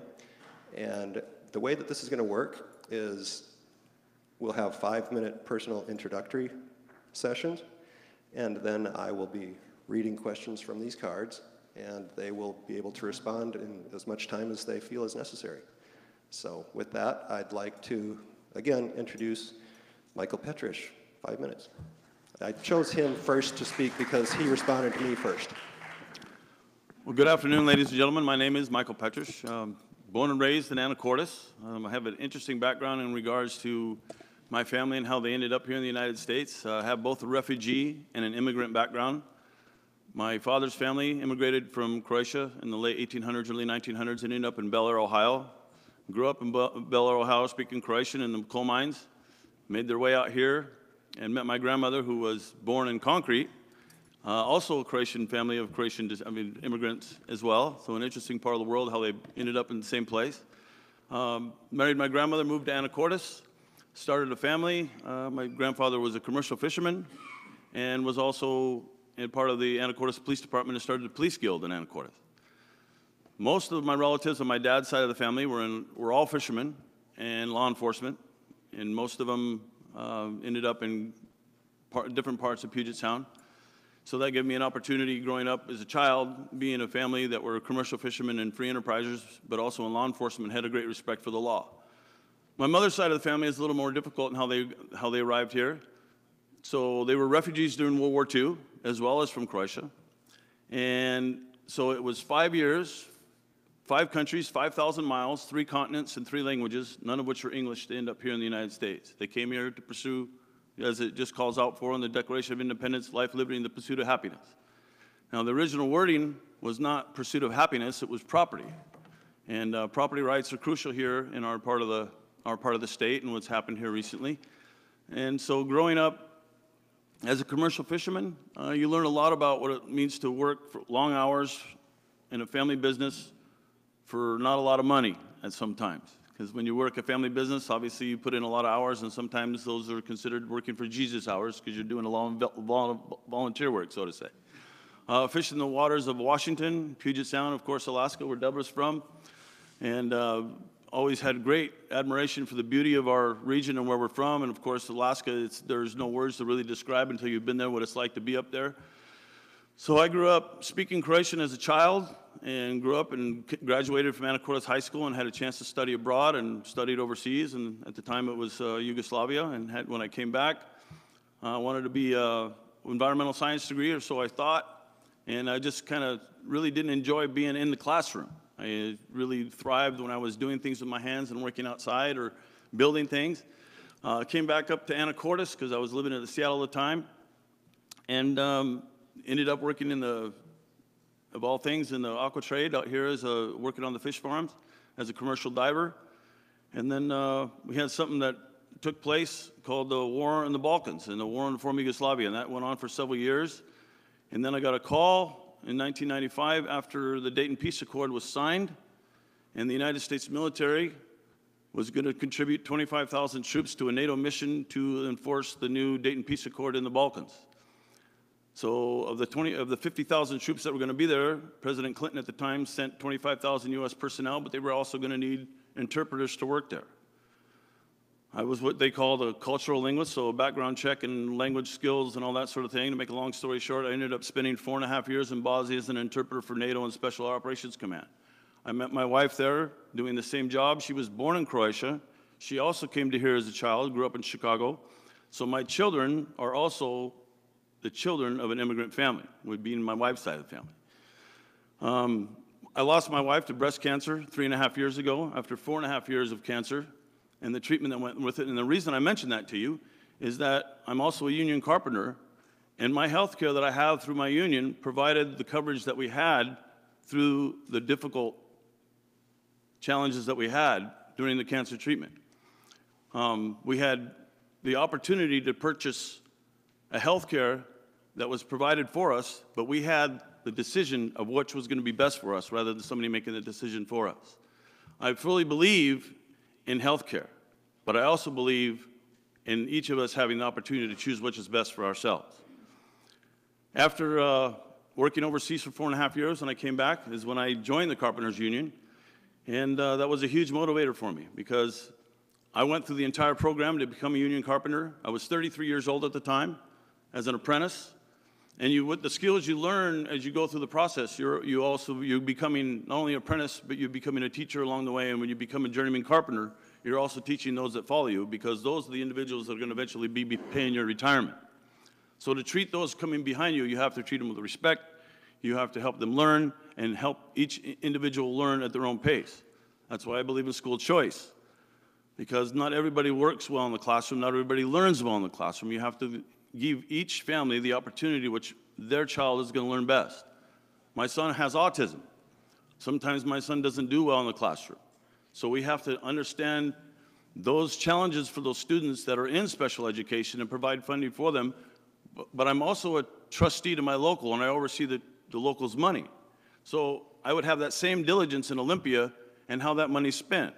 We have to prioritize how we spend our money. We just can't throw money at problems and say that's going to handle it. We have to look how the money's spent, especially when it comes to special education. The unique individuals that come there to be teachers in special education are a unique people. They're a unique group to be able to work with those students. Now, why am I here today? I'm here today because I believe I'm the best candidate in this race to represent each and every one of you. I believe that representation is what matters. Whether it's out in the San Juans, for me it was always transportation, and we should be able to develop a world-class ferry service because that is part of our transportation system that's going to really develop how our money's spent here in the state of Washington because we need to spend it wisely. We need to develop new ferries. We have to have new vessels, and those would be jobs that we could do here in right here in Puget Sound. We have the technologies available. We also have the manpower and the ladies that work in the industries as well. We should be able to do that here, and that's an opportunity for us to create more jobs locally. Granted, if we want to bid those projects out to other states, I prefer to keep it here. Obviously, being a union member, I want to keep as many jobs in the state as possible. Outside of that, when you look at Anacortes itself, we have tourism, we have heavy industry. I've worked in refineries up and down Puget Sound. We have to protect those industries that provide work for our members, whether it be pipe fitters, whether it be electricians, whether it be ironworkers, carpenters like myself. But at the same time, we have to understand that we need to develop alternative sources of energy. But we cannot turn our backs on the industries or cripple the industries that right now that are having enormous economic impact for those of us that live here and work in the 40th. Now, we had a project out here that we wanted to build for the Pacific Northwest Regional Council of Carpenters that would have provided thousands of construction jobs, that would have provided hundreds of millions of dollars to the state of Washington in tax revenue. That job was torpedoed by my opponent. She worked on behalf of the Lummi tribe to petition the Army Corps of Engineers to deny that permit. Now, regardless of how you feel about coal, that project was a deep water port that would have exported products from all over the country, as well as products from here in the state of Washington. Our farmers would have also had the opportunity to ship products out of there. And it would have been a huge economic impact locally for the full-time employment once it was built. I'm here to represent you, and I believe that the issues that we were just talking about earlier have to do with representation. I'm looking forward to that conversation, and I think a simple change in the law and the wording of ballots cast, rather, a percentage of ballots cast rather than total eligible voters would have a great impact on those of you that are here and how dues are increased. Being a trustee to my local, we send out a notice about increase of dues. We have the opportunity to come together and discuss it, and then the members have a chance to vote on it. Simple majority. We have 1,800 members in our local. Can you imagine trying to get 50% of 1,800 there to take a vote? It usually doesn't happen. But I'm here to tell you I want to be your voice. I'm here to be your voice, and I'm asking for your vote. And I appreciate your time. Thank you.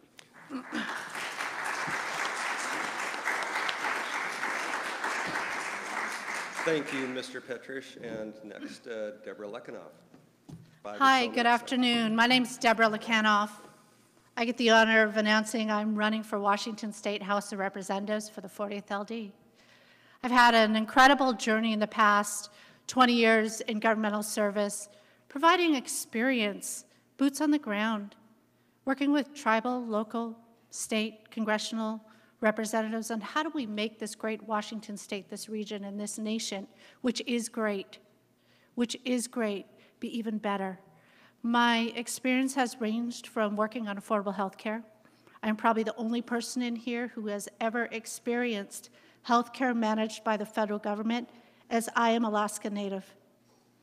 I worked on affordable housing, developing infrastructures within communities that really balance out your single families, your multi-generational families, and your senior citizen families. You know, last week, I'll go to last week, but let me finish some more of my experience that I wanted to share with you. You want to talk about the incredible concepts that are neither an R or a D or an I. Mr. Petrish and I stand along some very common, basic needs to be a community and to be a citizen of this great nation. We both agree that we need to elevate our vocational training experience for our young people, make sure every community member has a job within their community that they're proud of. I'm proud to be a carpenter. I'm proud to be a fisherman. I'm proud to be a homemaker, an entrepreneur, an electrician, a plumber. We also need to continue to invest in our 4-year programs and make that affordable. So a young man and a young lady can say, I'm proud to be a doctor, an engineer, an attorney. I'm proud to work on stormwater runoff. The other areas that I think we both agree on is the infrastructure. The ferry terminals, the roads, the bridges. You live within the forest community and understand the importance of managing your forest, your roads, your drain dishes, your stormwater, your lakes. I agree. We need to find a better way to be able to manage that effectively as a state, as a region, as a local government, but also as our county governments. I bring something unique in my 20 years of experience. Most people coming into Olympia have never worked Olympia. They don't know the bills. They don't know how to manage them. They don't really understand the full concept of how working in Olympia and building that relationship at the federal level works. As a staff person for the past 16 years for the Swinomish Indian tribal community, I have the honor of saying I have worked hard in Olympia to move important bills on water quality standards, on stormwater, on education. I've addressed those tough issues of opioid addiction and how to remove the barriers to find funding.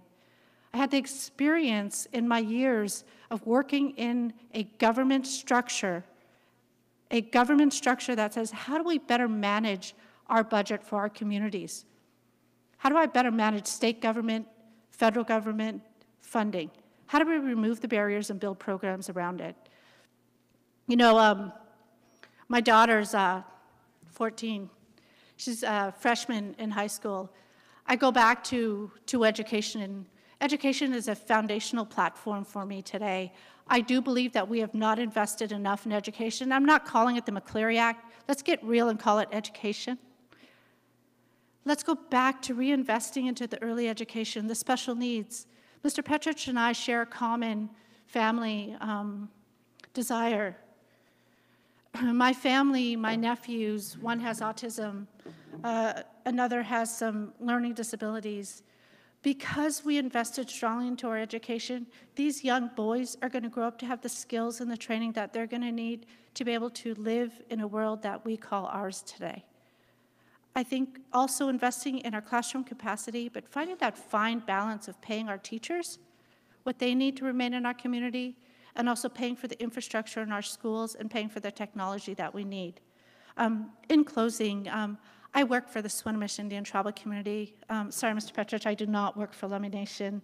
And I'm proud to say that I am part of that group of young people who look at the 40th and say, what's best? We love cool and clean water.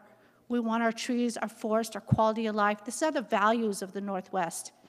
We are a place where we have all different voices, diversity, mediums of income, and a lot of people who look and sound like me that say, if we're going to grow the 40th, let's grow it well. Let's not grow it on the backs of our taxpayers, our senior citizens, and those people who don't make quite enough money to even buy milk and pay for gas for their cars. I'm going to close real quickly, Erica. Today's would have been my grandma's birthday. I was born and raised in a small community in Yakutat, Alaska. I am Alaska Native, Tlingit and Aleut. She taught me several things. Be honorable, be respectful of one another, and never forget who you are and where you come from. So in closing, if you could just turn to the person to the right and to your left and shake their hand and say thank you for being here, because you guys have an amazing community. Thank you. Thank you, candidate Lekanoff.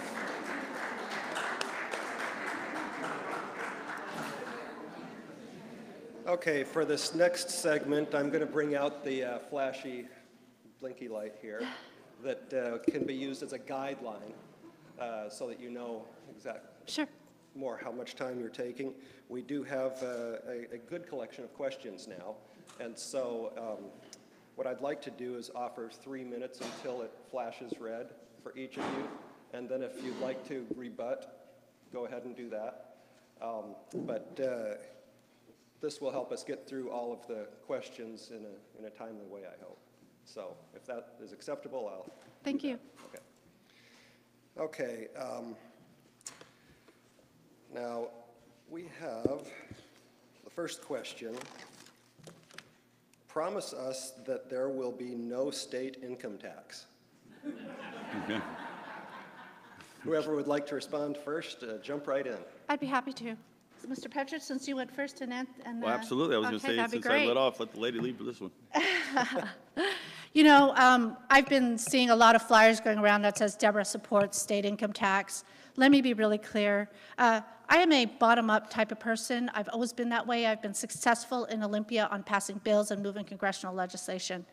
Do you know why? Because I set a really great table that includes I's, R's, and D's, and taxpayers and community members. Every one of my decisions and every one of the work topics that I've worked on and the issues always starts from the bottom up. I am not planning to raise taxes. I'm not planning to raise an income tax. I want to take a look at tax reform, but I want to know what tax reform looks like based on what the 40th wants. I'm going to be strong in understanding where it is we need to make changes. One of the areas that I committed to was senior property tax. I believe our senior citizens have paid and done well, and they deserve to live a quality of life. Our communities should not be based on the backs of our senior citizens. B&O taxes is another big area that I committed to take a look at. Both of these initiatives have been down in Olympia. They have partners, they have been built, and I am going to pick up that bucket of water because we know that the Democrats are going to manage the Senate and the House, and we're going to get the job done and get it rolled out and get it addressed accordingly. Already, Speaker Chop has been working with me with what committees I'm going to be sitting on down in Olympia. That means they're expecting me, and they know my boots are at the side of the table. Finance is going to be addressing taxes this year, and we're already hearing rollout. I can't be that politician who promises anything, But I can promise you that I'll come back to your kitchen table because that's where the decisions are made, because I know that's where mine's made. Thank you. That, I was assuming that this would have flashed at some point, but it didn't, so. We'll try again. Go ahead, Michael. Well, I'm one of those individuals who's not a real big fan of taxes, whether it be an state income tax, property gains tax, B&O tax, taxes. The state of Washington doesn't have a revenue problem. We have a spending problem. And part of my responsibility in my local to oversee how we spend the money of our local and 1,800 members in our local, which represents the 5 northern counties of the state of Washington. I'm also on the E-Board for the Pacific Northwest Regional Council of Carpenters that represents 6 western states. I'm a rank and file member of that E-Board that represents Alaska, Washington, Oregon, Wyoming, Montana, and Idaho. So we have to look over a budget and prioritize how that money is going to be spent.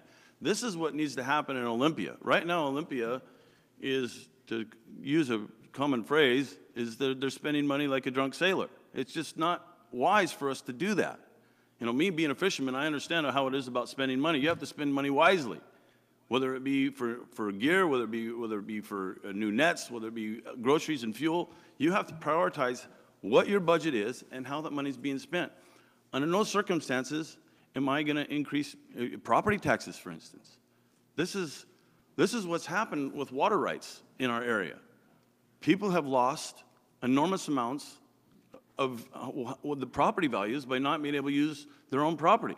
And what has happened in the areas where they're losing revenue is they're increasing what? Property taxes. So for people that are on a fixed income, especially the elderly, for instance, that's going to be an undue burden which they can't afford. And same up here in Sudden Valley. We can't have increase in dues without the proper input of the people that live here, but at the same time, those decisions have to be made, but they have to be made in a fair manner. I'm fully opposed to any increases in taxes in the state of Washington. Thank you. Next question for both of you. Do you believe that Democrats have strong moral and ethical convictions or not?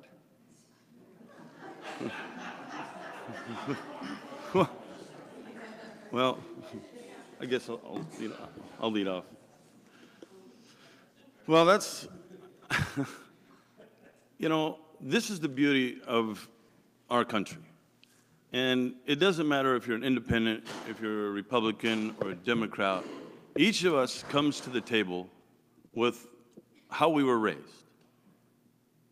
Those experiences that we were raised with from our parents, our grandparents, our aunts and uncles, the cousins, the communities that we grew up with, the villages that we grew up in, those communities that we live in. Those are the ones that impact, and that's what determines our moral and ethical background.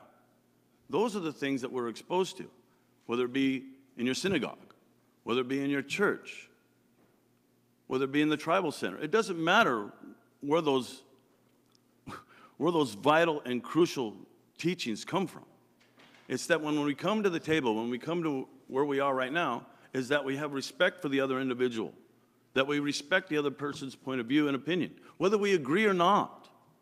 This is what this country is based on. And right now, people have asked me, well, what are you going to do in Olympia? How are you going to bring people to the table? I worked in Bosnia for 4.5 years. The people who I sat down in rooms that were months and weeks before were combatants on the battlefield. You want to talk about a little animosity at a table. I had one time where the guy sitting next to me was in the other guy's house because they were forced to leave as refugees and ended up being combatants. So I have the ability, I've lived it firsthand, what it's like to sit down at a table and understanding the other person might not agree with me very much. Even they might have a different whole other idea of moral background. But we have to come together at a table and find a solution that works best for all of us, regardless of your background. Can you ask the question one more time? Here it is. Do you believe that Democrats have strong moral and ethical convictions or not? I just want to be really clear when that question came out. You know, we live in a place and a time right now where we're facing detrimental impacts of hatred, racism, pointing the finger, communities split, families split.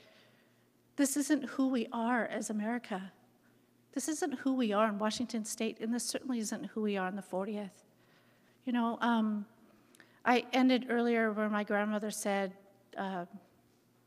remember who you are and remember where you come from. I'm going to be quite clear. I am really honored, whether or not you're a Democrat, independent, a liberal, or Republican, that you have the opportunity, no matter where you come from, to say, you know what, I'm going to run for Washington State House Representative for the 40th. And as a woman of color, bringing diversity, I can't wait until I hear another woman or a young man say, I'm going to run for the governor of Washington State. I'm going to run for the Senate in the 42nd. I'm going to run for President of the United States. We are built on a citizen's democracy. We should be proud to be who we are and where we come from. I think we all have morals. We all have those insights and values that raise us as a good person to sit here today, but you need to be courageous. And when I decided to work at Swinomish and be able to develop my governmental affairs, I wanted to do it for one reason. I wanted to make the quality in life that I live impactful for my daughter. I'm a generation maker. I'm a mother. My hands are both full, both of them. One has the ancestors in front of me. The other hand has my children behind me. I'm committed to making those decisions with everybody around the table. I've done it before. I've been successful. I'm committed to do it again in the 40th. And I hope whoever raised that question just goes and go and find a person next to you and say, I strongly believe in having the opportunity to be part of an America. Thank you both. The next question has to do with the state initiative. And this one is coming from me. And I'm going to ask it in an unbiased way so that each of you can respond to explain exactly what the initiative is and how you would address it. Initiative 1631. Carmen. I was really, you know, I worked through three presidents. I worked under Bush II as assigned to various different task force. EPA and Department of Interior were one of them. I worked during Bush II when we could still call it global warming, and you couldn't quite call it climate change. We worked on different bills trying to look at saying, look, if this president is not going to acknowledge climate change, let's talk about the reality of the fact that there are changes happening within this world, and how do we get ready for it? When we came underneath the wonderful Obama administration, and I'll say that, I will say that out loud and be very honored to say that. He took climate change to a whole nother level. Working underneath the current administration, we're back to, well, what is it really? I think at the end of the day, we can say it doesn't matter what you call it. It is an opportunity for us to develop initiatives such as 1631 that have the tools in place to address climate change. It don't matter if you call it climate change, global warming, our infrastructures are dealing with it every day. If you can pull from any one of those three administrations and say, what is it I can do better? How do I do it? How to get the funding? How does it impact taxpayers? How does it impact me? And how is it going to impact future generations to come? Then we will have accomplished good, sound management on addressing what is it we can better do. The 1631, I worked on it when it was an initiative and it failed, a bill, an initiative again, and now that it's a bill. My only goal that I really feel strongly about, you can pass a bill. It'll be a piece of paper and a law, but it's all in the infrastructure of the implementation tools of taking that bill and making it live. And it's also in the budget management and the accountability. I'm a person who very strongly determines and says, if you're going to pass a bill, have a plan. Have a plan and know how it impacts everybody, and know how we're going to budget it, and also know how we can hold it accountable. So for 1631, that was my experience on it. Thank you. And you, sir? I'm opposed to 1631. The initiative of the carbon tax, reduction of carbon in the atmosphere and polluters. Well, we have to look at how it's going to impact us on an individual level. 8 of the 12 largest polluters in the state will be exempt from it. Basically, it's going to be a tax on all of us that commute to and from work. It's going to be a huge, huge jobs killer for those of us that work in the construction industry. Every major construction craft, whether it be the pipe fitters, whether it be the carpenters, whether it be the iron workers, whether it be electricians, all of those unions have voted against it. Reason being, the operating engineers, of course, because they run heavy equipment, they're going to be heavily taxed on those companies that rely on fuel to operate. There's better ways that we can do this, and mandating a tax for all of us to pay is just not the way to do it. We need to develop alternative sources of energy, which we absolutely have to do. We cannot impose restrictions on the industries right now that are vibrant, that supply hundreds of millions of dollars in terms of economic impact in the regions that they're in. I believe we should be developing thorium and nuclear power because in the long term, that's going to be the cleanest form of fuel. But we should also be developing what we have very abundantly available to us here on the western side of the state is geothermal. We live in the Pacific Rim, also known as the Rim of Fire, volcanic activity. We should be it's on the east side of the state, we should develop it here. The steam turbine generators are incredible sources of power that we should be developing. This is a jobs killer, 1631, and what it would impose, and an unelected board of bureaucrats are going to decide which entities in the state are the biggest violators, and then they will assess a fee on those violators with no end in sight. This is another level of regulation from the state that we do not need, that's going to impact us at the local level in a very negative fashion. So my union, I was there not 2 months ago when we had this discussion at our political committee. We all voted, it was 13-0 at the political committee meeting, and when it went to the floor, it was unanimous. There wasn't a person and there wasn't a delegate in the body that voted for it, because they all know what it is. It's a jobs killer. Thank you. What do you see as the 3 most important issues that need to be addressed in this district? Well, for us, and my conversations with the voters here in the 40th, whether it be out in the San Juans or Skagit County or up here in Whatcom for that matter, each region has its own influence. So for me, transportation has been the forefront for me in my campaign the entire time, because transportation is going to affect us hugely when we were talking about ferry service in my opening statement. We need to develop new vessels that need it, vessels that need to be upgraded, and if vessels need to be removed, they need to be removed, because right now, some of the vessels are in such poor shape, and the lack of maintenance that's being performed on them is impacting the San Juans dramatically in terms of tourism and business and how we get goods and services back and through the San Juan. Skagit County is a huge one, is water rights, which I've explained earlier. Debra talks about, she works on behalf of the Swinomish tribe. Well, her employer is the one responsible for this whole Hearst nonsense. They're talking about saving the salmon. Well, let's get serious. The aquifers that people are drilling for are 150 to 200 feet below the surface.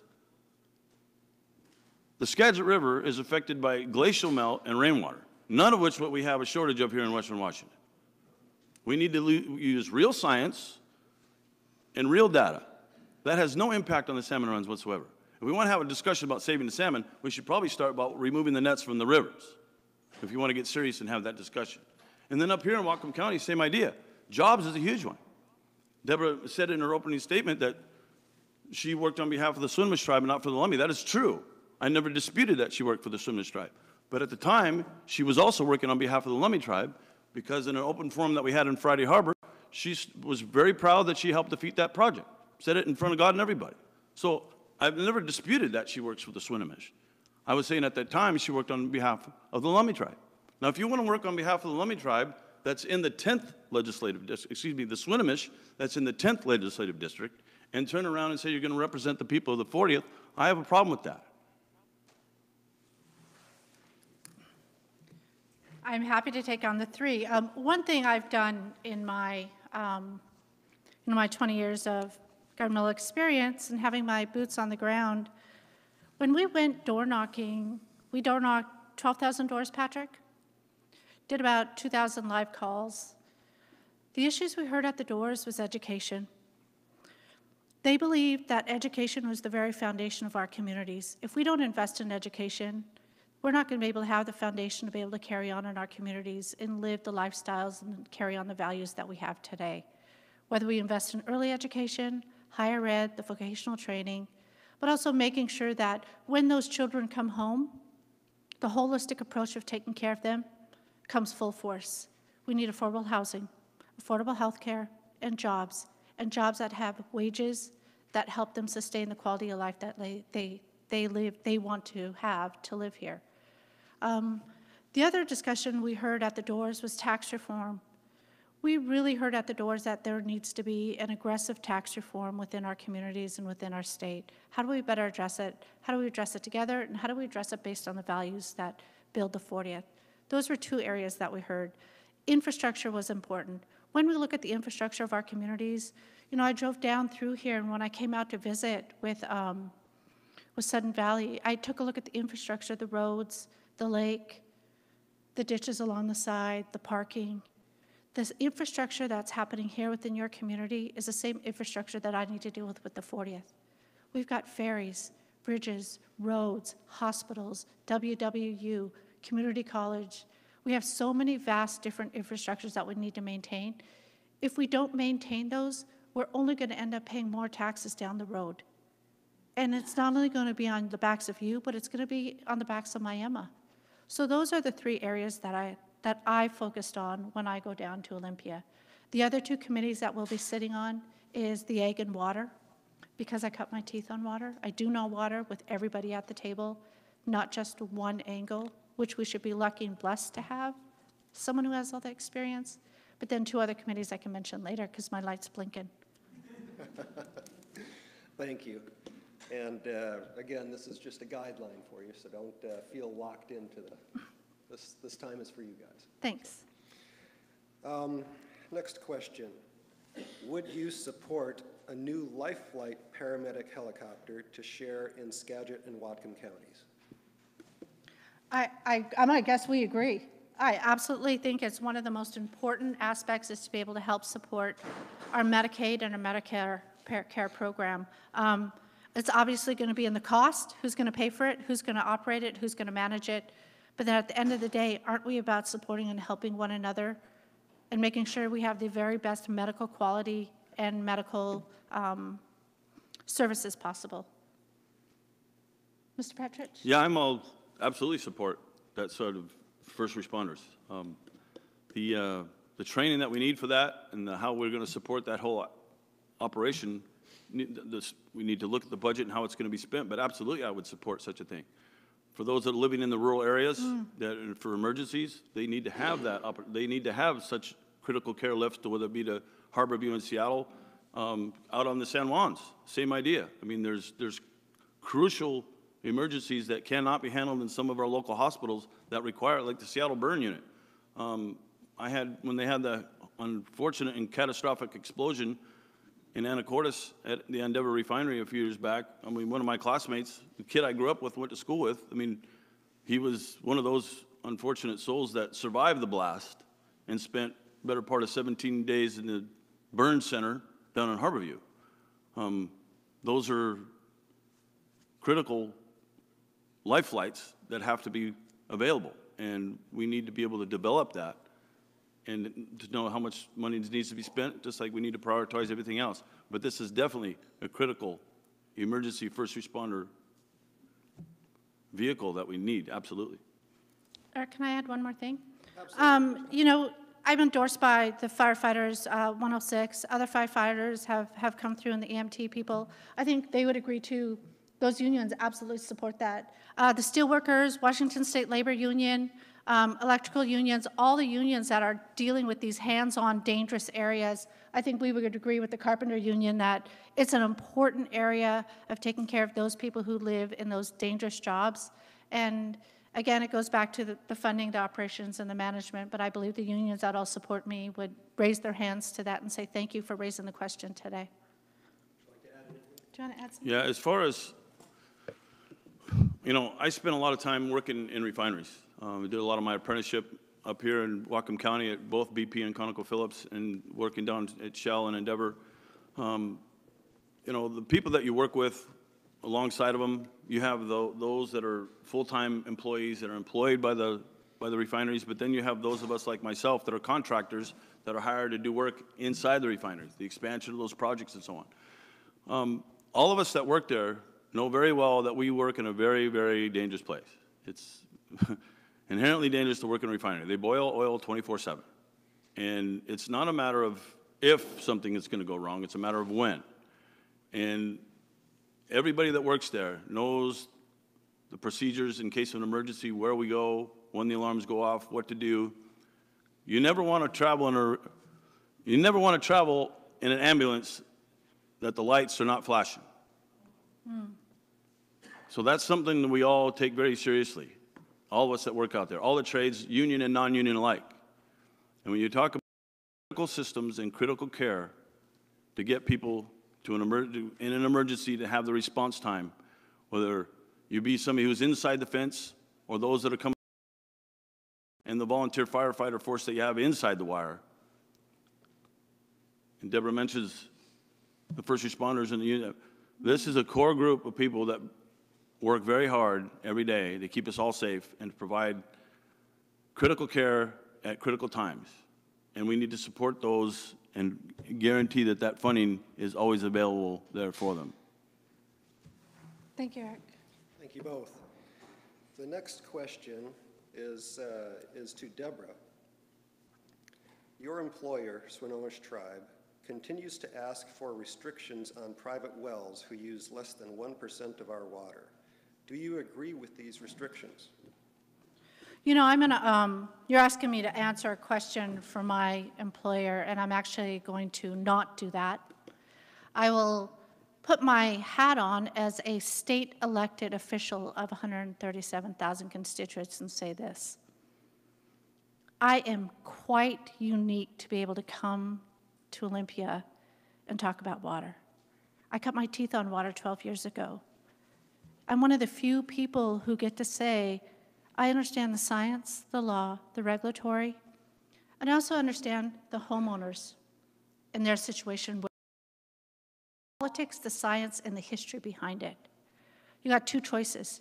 You got someone who years in understanding everybody, or you got someone new who's coming into it. As your elected state official and a policy person, I'm really, really excited to be able to bring this experience and come down to Olympia. I know where Olympia lies on this. I know where Department of Ecology lies on this. I know where the county lies on this. I know where the citizens lie on it. I know how ugly it's been. I know how racist it's been. And I also know how difficult it can be. But the nice part is I've already cut my teeth on it. So now it's time to roll up our sleeves and go to work. We have a law that was passed in Hearst, up in Whatcom, not in the Skagit. We have an in-stream flow case that was passed. We have laws that are passed. It's time to roll up our sleeves and go to work and stop pointing the finger. We need to be good water resource managers. You don't just leave the sink on and not manage and meter it. You own a house. If you come up with a bill that's $600, you know there's something wrong. You manage your water and you meter it and you track it. I think it's important. I'm a mom, kind of falls into that category with a little bit of humor there. I will say this, though. I keep being asked whether or not I have a conflict because of who I work for and because what my values are, because I'm Native American. Let me be really clear when I say this, and I say it with much pride. We're running in a citizens' democracy. Every citizen has an opportunity to run, and I'm a citizen of Washington State. I'm a citizen of the 40th. I'm a U.S. citizen, and I'm a First American, and that's a pretty honorable titles to be able to carry. If you start asking every elected official, can you set aside your values, your upbringing? Can you set aside who you work for? Go jobless and go to work down in Washington State. I don't think that's very fair, and I don't think that's a fair question to me, because I've never raised that in any of my forums. But I'm honored to be able to say it out here in the woods amongst the cedars, where they'll take my message and carry it well. And I'm really thankful that you guys took the time to listen to me to answer that today, because you guys are the first to hear me answer it verbally and be very strong about how I feel. So thank you, guys.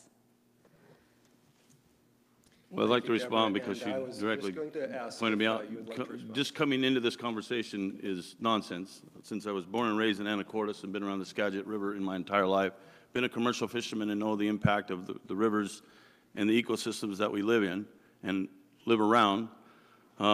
This, once again, comes down to basic science. It comes down to basic data and water. The water in the river and the Skagit River is, once again, I'm going to say it again so we all understand. The Skagit River is not affected by the aquifers where these wells are being drilled. The Skagit River is affected by rain and glacial melt, which is the deepest point of the Skagit River is 20 feet. You cannot deny the laws of physics that the water is going to run up from the aquifers up into the river. Not going to happen.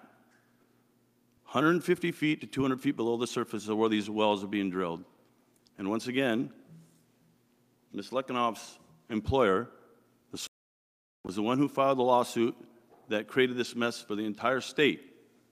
Now, she was very eloquent about what she said. Nobody's questioning her loyalty. Nobody's questioning her citizenship. Never have I said such a thing. My real question is that when she just said she's going to put her hat on as a legislator. I wear one hat. I wear the hat of those of us that live and pay taxes in the 40th. It's my responsibility as a legislator to represent all of us that live and pay taxes. No disrespect to Debra whatsoever. This is about the reality of what we're dealing with and what's happened. And her employer is the one at fault. And she was working for that employer. It's simple. You know, a commercial fisherman and a union carpenter. My saturation point for stupidity is really low.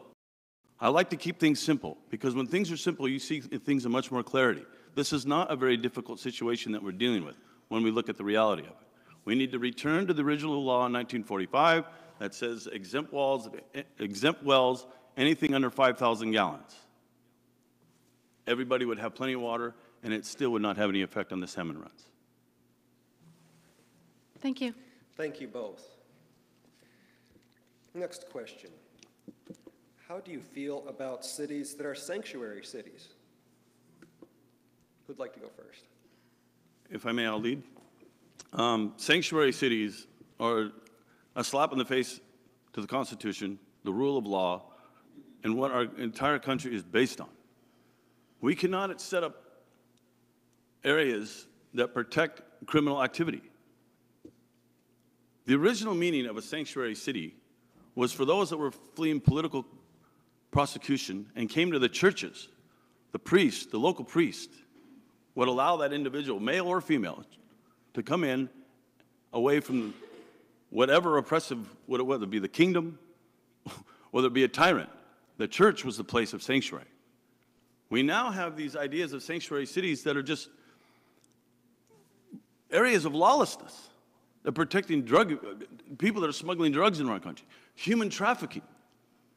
You know, my union, the Pacific Northwest Regional Council of Carpenters, is working very hard to expose human trafficking and the lawlessness that comes with it, because it's destroying our industry.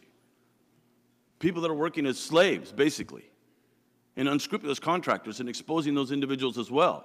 But we cannot continue to encourage the behavior of bringing people here illegally and then protect them and said, oh, they can stay.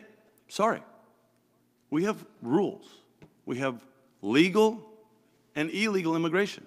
And that's, right now, we have a real problem with in our country, are those two terms. For some reason, you think that we want to enforce immigration laws, that we're anti-immigration. That's nonsense. My whole family were immigrants, for heaven's sake, and refugees. My wife was an immigrant. My children are child of an immigrant. So we have to get the understanding of what legal immigration is and illegal immigration is, and how it affects sanctuary cities, because sanctuary cities is leading to lawlessness, which we cannot have in our country.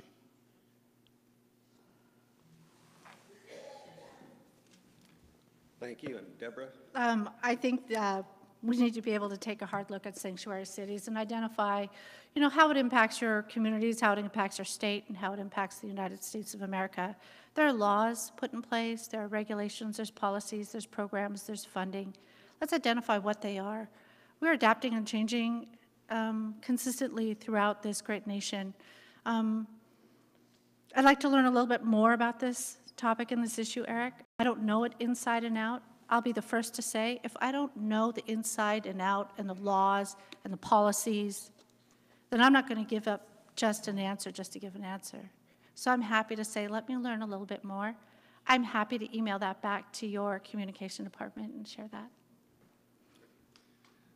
Thank you both.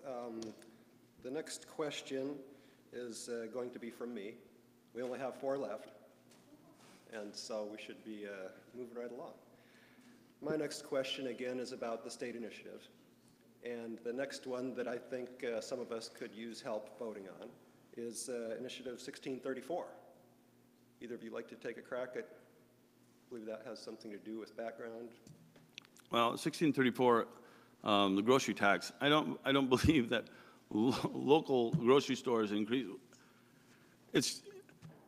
I'm against more taxes. I mean, this is just another tax, oh my goodness. I'm opposed imposing more taxes on local businesses. I mean, this is just absurd. I got to take a deep breath, because when I hear about more taxes and then taxing food, like we don't pay enough already. So those of us that we got to make our payments for our homes, for our cars, for whether it be our condominium, for our apartments. And now the fees that we have to pay, our dues we have to pay for the communities such as yourself.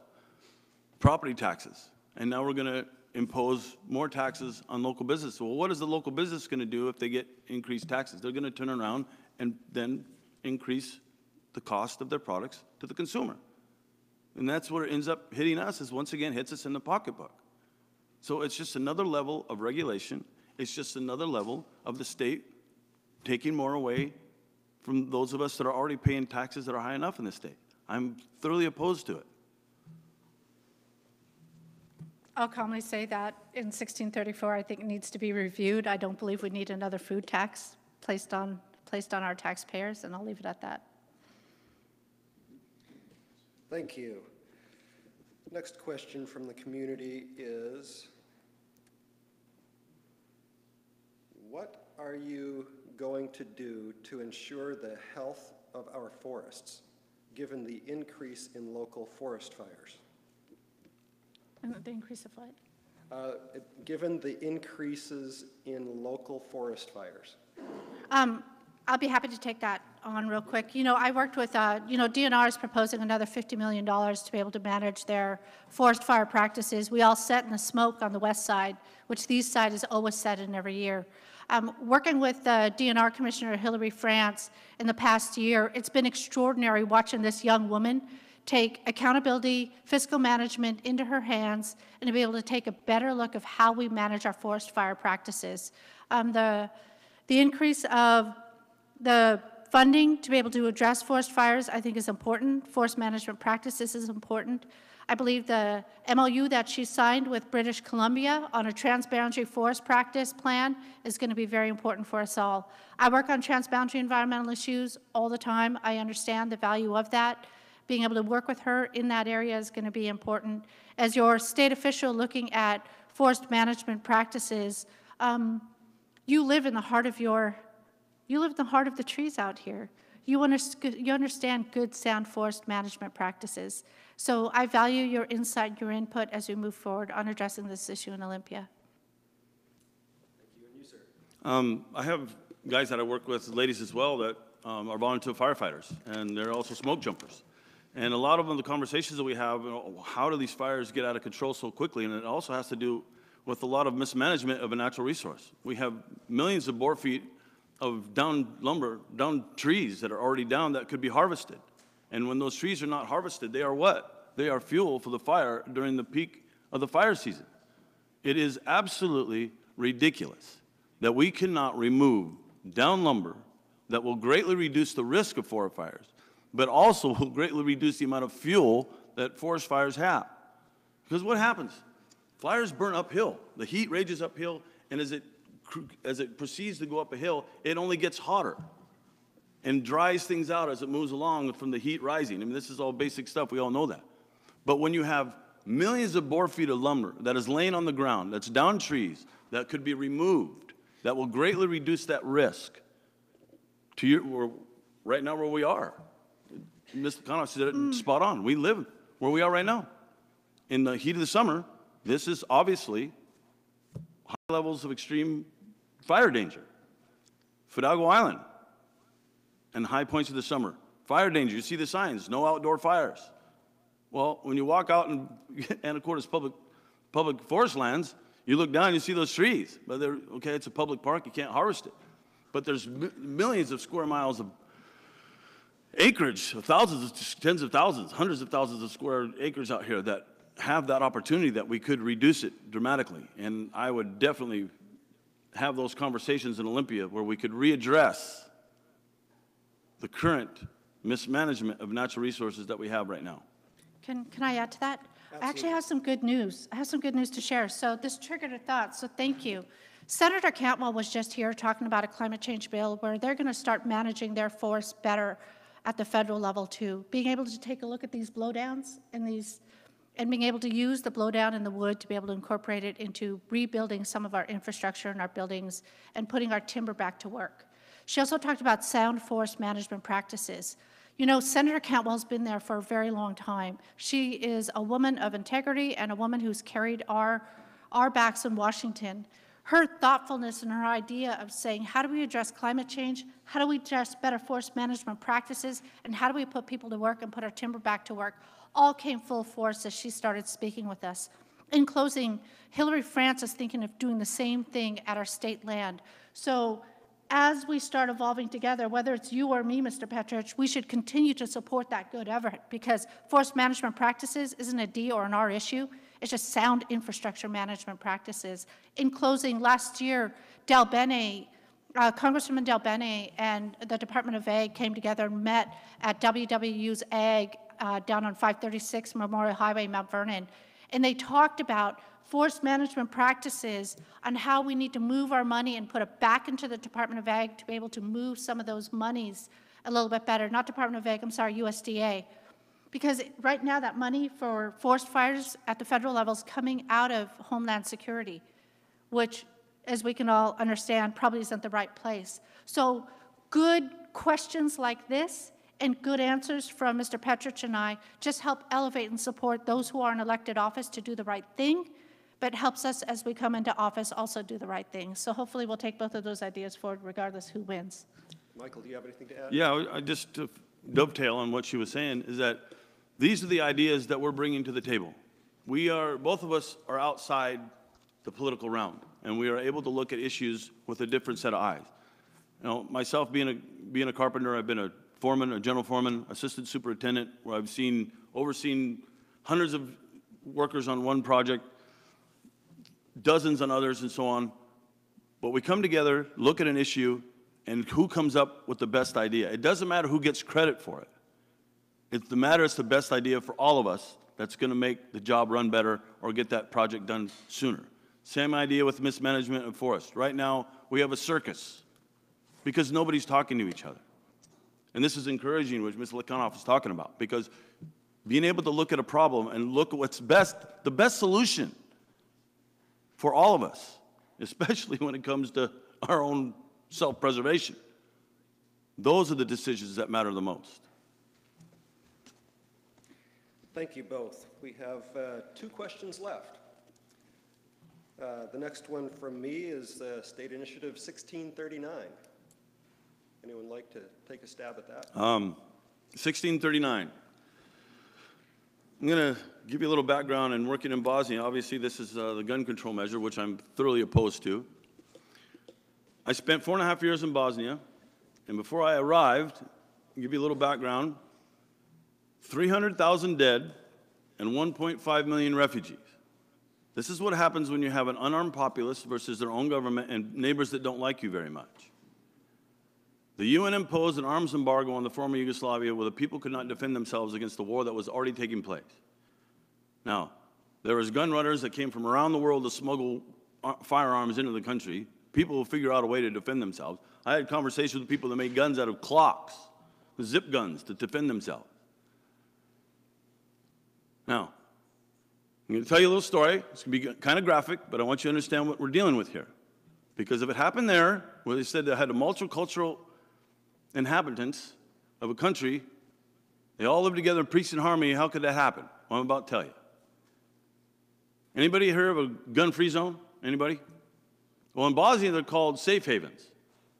One safe haven in particular was Srebrenica, where 8,000 young Muslim boys and men were herded up in trucks, taken to warehouses, and they were all lined up and gunned down. I happened to talk to one individual who survived that shooting. He was wounded, landed in other bodies of his fellow Srebrenica, people from Srebrenica, several of them landed on top of it. And there he bled with the blood of his neighbors trickling down on top of him.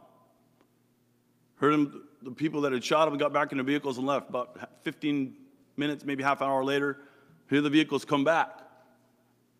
Then they hear people coming in, we're here from the Red Cross, we're here to help. Who's injured?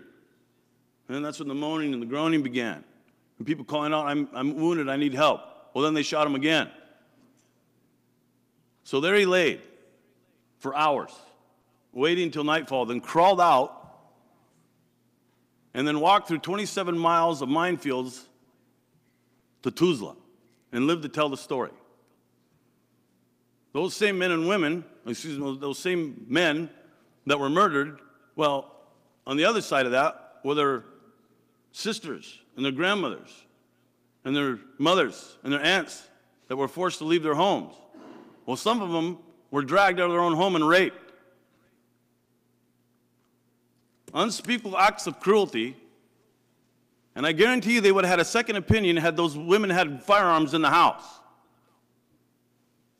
So I'm opposed to any measure that's going to restrict the rights of the individual to defend themselves in their own home.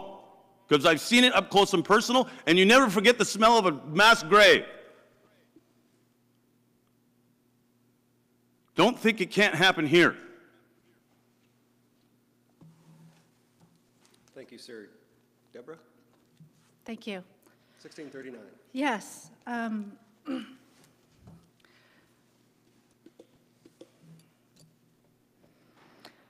going to pause for just a minute. That's okay, sir. That's okay. I took a breath. A little emotional sometimes, I took a but breath that was too. That's horrific okay. to hear and be a part of and see it firsthand. Sorry. You know, the 1631 has to deal with gun safety measures for me. 1631 has to deal with gun safety measures for me. You know, I strongly believe that it is time for us to really take a look at how do we provide gun safety measures. Education is huge and important in understanding what guns and weapons are used for, how they're used, how to take care of them, how to manage them. It's something I was raised with, my dad was raised with, my daughter's raised with, and her dad. Guns and weaponry were used for hunting and fishing. In my entire life, I'd never seen any other form of weaponry except those guns that were supposed to be used for hunting. We didn't hunt with a bumper stock or an AK-47. The quality of life that I had was based on you take care of it, you own it, you store it, you're educated on it, and you be responsible for it. That's not the case today in many different families in many different situations, and I recognize that. You know, I'm hearing from these young kids as I grew up, because remember, I grew up in a small rural area. In Lekanoff, these little kids are talking about how they're going to hide behind a chair underneath a desk because he or she's going to come in and get them. And then asking questions that say, they tell us that we hide here if they try to get in the door. If they get in the door, do we jump out the window? Or do we stay and hide? What do we do, Dad? I don't want the dads to have to look at their daughters and say that, and then look at their granddaughters and say the same thing of, I don't know what to do. We know that it is a huge crisis and a critical situation in our communities to be able to do sound and safe gun practices, gun management, and gun education. I believe that 1631 has an opportunity to give that to us. So thank you. Thank you both for those answers. The last question that I have here from the community: if there is a blue wave in the next election and President Trump is impeached or an attempted impeachment, how do you plan on welcoming Washington Trump supporters back into the fold? I'm happy to answer that first, if you don't mind. Go ahead. You know, when I first ran for office, I ran against 5 incredible men. And I took that honor and I shook my 3 Democrats' hands and I said, look, whoever wins or loses, we're all working on doing something together here, and that's protecting our communities, creating health and safe communities, education for all. We all want the same things: cool and clean water. We all want the same things: good and healthy places that we can all call home. I looked at Mr. Rudd Brown, I looked at Mr. Alex Ramel, Mr. Tom Passman, and I said, I'll commit to either 3 of you if you win, because it's all about the same thing every day. It's all about families and communities. Mr. Petrish was very respectful to me, as was Dan Miller when we ran. All 3 of us never talked hard about each other. I've never talked disrespectfully about any of them. And I'm going to adhere to doing the same thing. It don't matter if you're an I or a D or an L or what color, what face you are, what gender you are, who you love and who you choose to love. We're all here together to do this in our community. I work on both sides of the table at all times, and I'm always respectful and honorable to whoever's sitting next to me. It's none of my business, all that other business, all that other garbage. All I know is that we're going to call this place home together, and being ugly and being disrespectful has never helped anyone succeed. God knows it's never helped me succeed. So I'm happy and truly honored to be able to welcome whoever comes here and says, I want to make this great place my home. So I'd welcome them and say, what can we do together, and roll up our sleeves. Thank you. And Michael? Well, as far as the president and his policies, a lot of people ask me about his policies. Well, I'm looking at how the economic growth in our country is benefiting those of us that are in the construction trade. I'll have you know that my union and the ironworkers, the electricians, the pipe fitters, the laborers, operating engineers, all in the last 3 months have signed the biggest pay increases with their employers in my 18 years in the trade. So the president's economic policies are working. If those employers are able to pay those kind of increases, it means a couple things. They're very confident about the state of the economy. Number 2, about where the economy is going. And number 3, they absolutely have no fear in giving us raises because we earned it, and we will continue to do so. Now, as far as Trump supporters and what people say about Trump supporters, it's just like people who talk about President Obama supporters. This is the nature of our country, and the freedom of exchange of ideas and civil discourse. And that's the key phrase, civil discourse. We can have a discussion. We can have disagreement on numerous, whether it be initiatives, whether it be policies, but at least we can have a conversation. Now, I represent 25,000 carpenters in 6 states. I represent 1,800 carpenters in Local 70 and here in the state of Washington. Trust me, there's some pretty heavy debate amongst us because we represent what? Every demographic there is in this country. Doesn't matter who you are. White, brown, green, or black. Doesn't matter if you're a native or non-native. We have those conversations, and sometimes they're pretty heated. Now, when I told my local that I was going to run as a Republican, you should have seen some of the jaws hit the floor. Because how can you possibly be a union member running as a Republican? Well, I'm about to tell you. Right now, in this country, the construction trades have more in common with the Republican Party than the Democratic Party. And how is that possible? Because the construction trades are about what? They're about performance and production and safety. We have to be able to do those 3 things. And you have to do it well. Production and efficiency are interchangeable, but also throw in their quality, pride in the work and what we do. If our contractors are not getting the best bang for their buck, then why are they going to hire us? President Trump at the time, he brought every head of every major construction trade into the Oval Office because he wanted to have what conversation? Infrastructure. Mr. Lekanoff brought it up earlier about infrastructure. Well, if you're going to build infrastructure, then you need what? The people who know what they're doing. And who is that? Carpenters, ironworkers, electricians, operating engineers, the people that built this country. Unions built this country. I'm a proud dues-paying union member. You look at the trades that are endorsing me. They are the construction trades because they believe in the message that you can be a union member and you can be a conservative. But we have the conversation. We don't go to blows over it.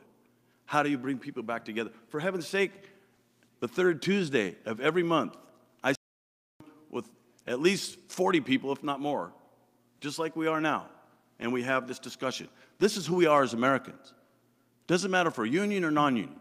We come together and we debate the issues. That's what makes us great. That's what built this country. And it is my intent to represent you as your voice in that opportunity to defend that and to have those conversations and ask the tough questions and not roll over if somebody's trying to put pressure on me. Because I've been an independent my entire life. People call it being hard-headed Croatian, stubborn. Maybe it is, but I take pride in that. And I always will. And I intend to be that person for you, God willing, if you allow me to be that person. Thank you. Thank you both. And that's the end of the questions. And so what I'd love to do now is ask Debra if you would lead off with your closing comments. Sure. Just a few minutes, since Michael went first to lead us off. I would. If you guys don't mind, I ran today and I did a class yesterday and my legs are just killing me from sitting down. So if you all can hear me, and you might want to stand too, because we've been sitting a long time. Look, I'm really excited to be running for Washington State House of Representatives in the 40th LD. It's an honor to be able to serve all of you and to represent all of you. You know, if you just close your eyes for just a minute in your closing, just close your eyes for a minute. We've done this before. Mike, you can do this too, because it includes all of us. Close your eyes and just repeat after me. You have to close your eyes. I see you both. You're peeking. I know she's pretty, but you got to close your eyes. Close your eyes and say, you know what? I want a healthy and safe community. I want a healthy and safe community. I want affordable health care. I want to address those tragic crises such as opioids. Ditto, ditto. You know, I'm going to close with just lastly, you know, I want an education for our children. I want an education for our children. You got to say it, folks, or else you're not going to win it. The reason why I did that is if you took out the gender of my voice and you said that out loud, and you look at the person next to you, it didn't matter what color they were, it didn't matter who they were, it didn't matter if they're an R, a D, or an I. We're all a community. We're all here as the 40th. We're all the great state of Washington, and we're all this great America, which has always been great. I'm running because I get to do something quite unique, and that's bring diversity to the table, to bring a woman's voice to the table. Diversity is true, and it's great, and it's amazing, and it brings all the different experiences there. You know, I'm going to work my hardest in the 40th, as I have continued to do for the last 16 years, working for the Swinomish Indian tribal community, which I'm quite proud to say. I'm going to work really hard for each one of you. People may think it's a conflict. It isn't. It's a welcoming. It's a welcoming that you have someone who brings tribes, local, state, congressional, and international bodies together. Because we all want those same things. So, again, we're all working together. I'm here to represent all of you. I think we have some common platforms with Mr. Petrish that we're looking at. It's just a matter of don't forget your ballot and don't forget to vote. Thank you.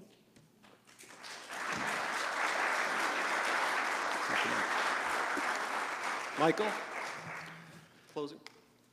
Well, I will stand. It feels good, huh? So, I'm here to tell you that it's an honor to be here. Excuse me, sir. It's an honor. My voice carries well. Take the microphone. Thank you. It's an honor to be here. It's an honor to have the opportunity to come up to Whatcom County and up here to Sudden Valley and discuss the issues.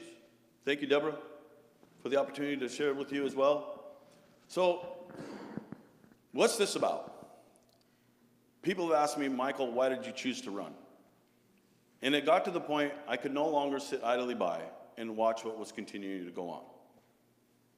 Now, I'm one of those people that is, if you look at a problem and you keep electing the same people over and over and over, you're going to end up with the same problem. I consider myself a common man with common sense, and that's why I chose to run, because it's time when people have common sense run for public office. I look at each issue individually, no matter what it is, and make the decision based on what's best for all of us. I do that on the job site. I do that at my own home with the finances. I do that at my local with the finances for the local. We have to make some tough decisions sometimes. And yeah, granted, sometimes those decisions are pretty tough, and sometimes they're not real popular. But it's the right decision, just like you make those decisions yourself. I truly believe that I'm going to be a citizen legislator. When I'm not in Olympia, I'm still going to build scaffold. I'm still going to install cabinets. I'm still going to build forums. I'm going to be building hospitals. I'm still going to be building, we talk about infrastructure. I'm still going to be working on bridges. I'm still going to do the work that got me to where I am, that put me in this process. Because the people that I know and work with encourage me to do so. I believe I can make a difference. I believe I can represent you. I believe I'm the best candidate in this race to represent you. When I worked in Bosnia 4.5 years, I worked with everybody from the villager up to a 4-star general and everybody in between. Repatriation of refugees, mine clearing operations, resettlement and finding orphans, reuniting families. We talk about human smuggling, human trafficking. These are all things that I was a part of. I've lived it. I've done it. I've been there. I'm not bragging. I'm just giving you my experience so you understand where I'm coming from. I'm not up here to pat myself on the back. I'm up here to show you that I have what it takes to represent you in sometimes difficult situations to be in. My name is Michael Petrish. I'm running for the 40th Legislative District for the state of Washington. I thank you for your time, and remember me when it comes time to vote on November 6th.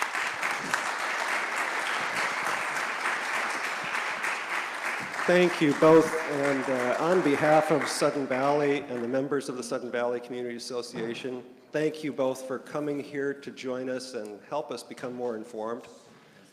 Thank you, members, for coming to enjoy this, and don't forget to vote. Should put the garbage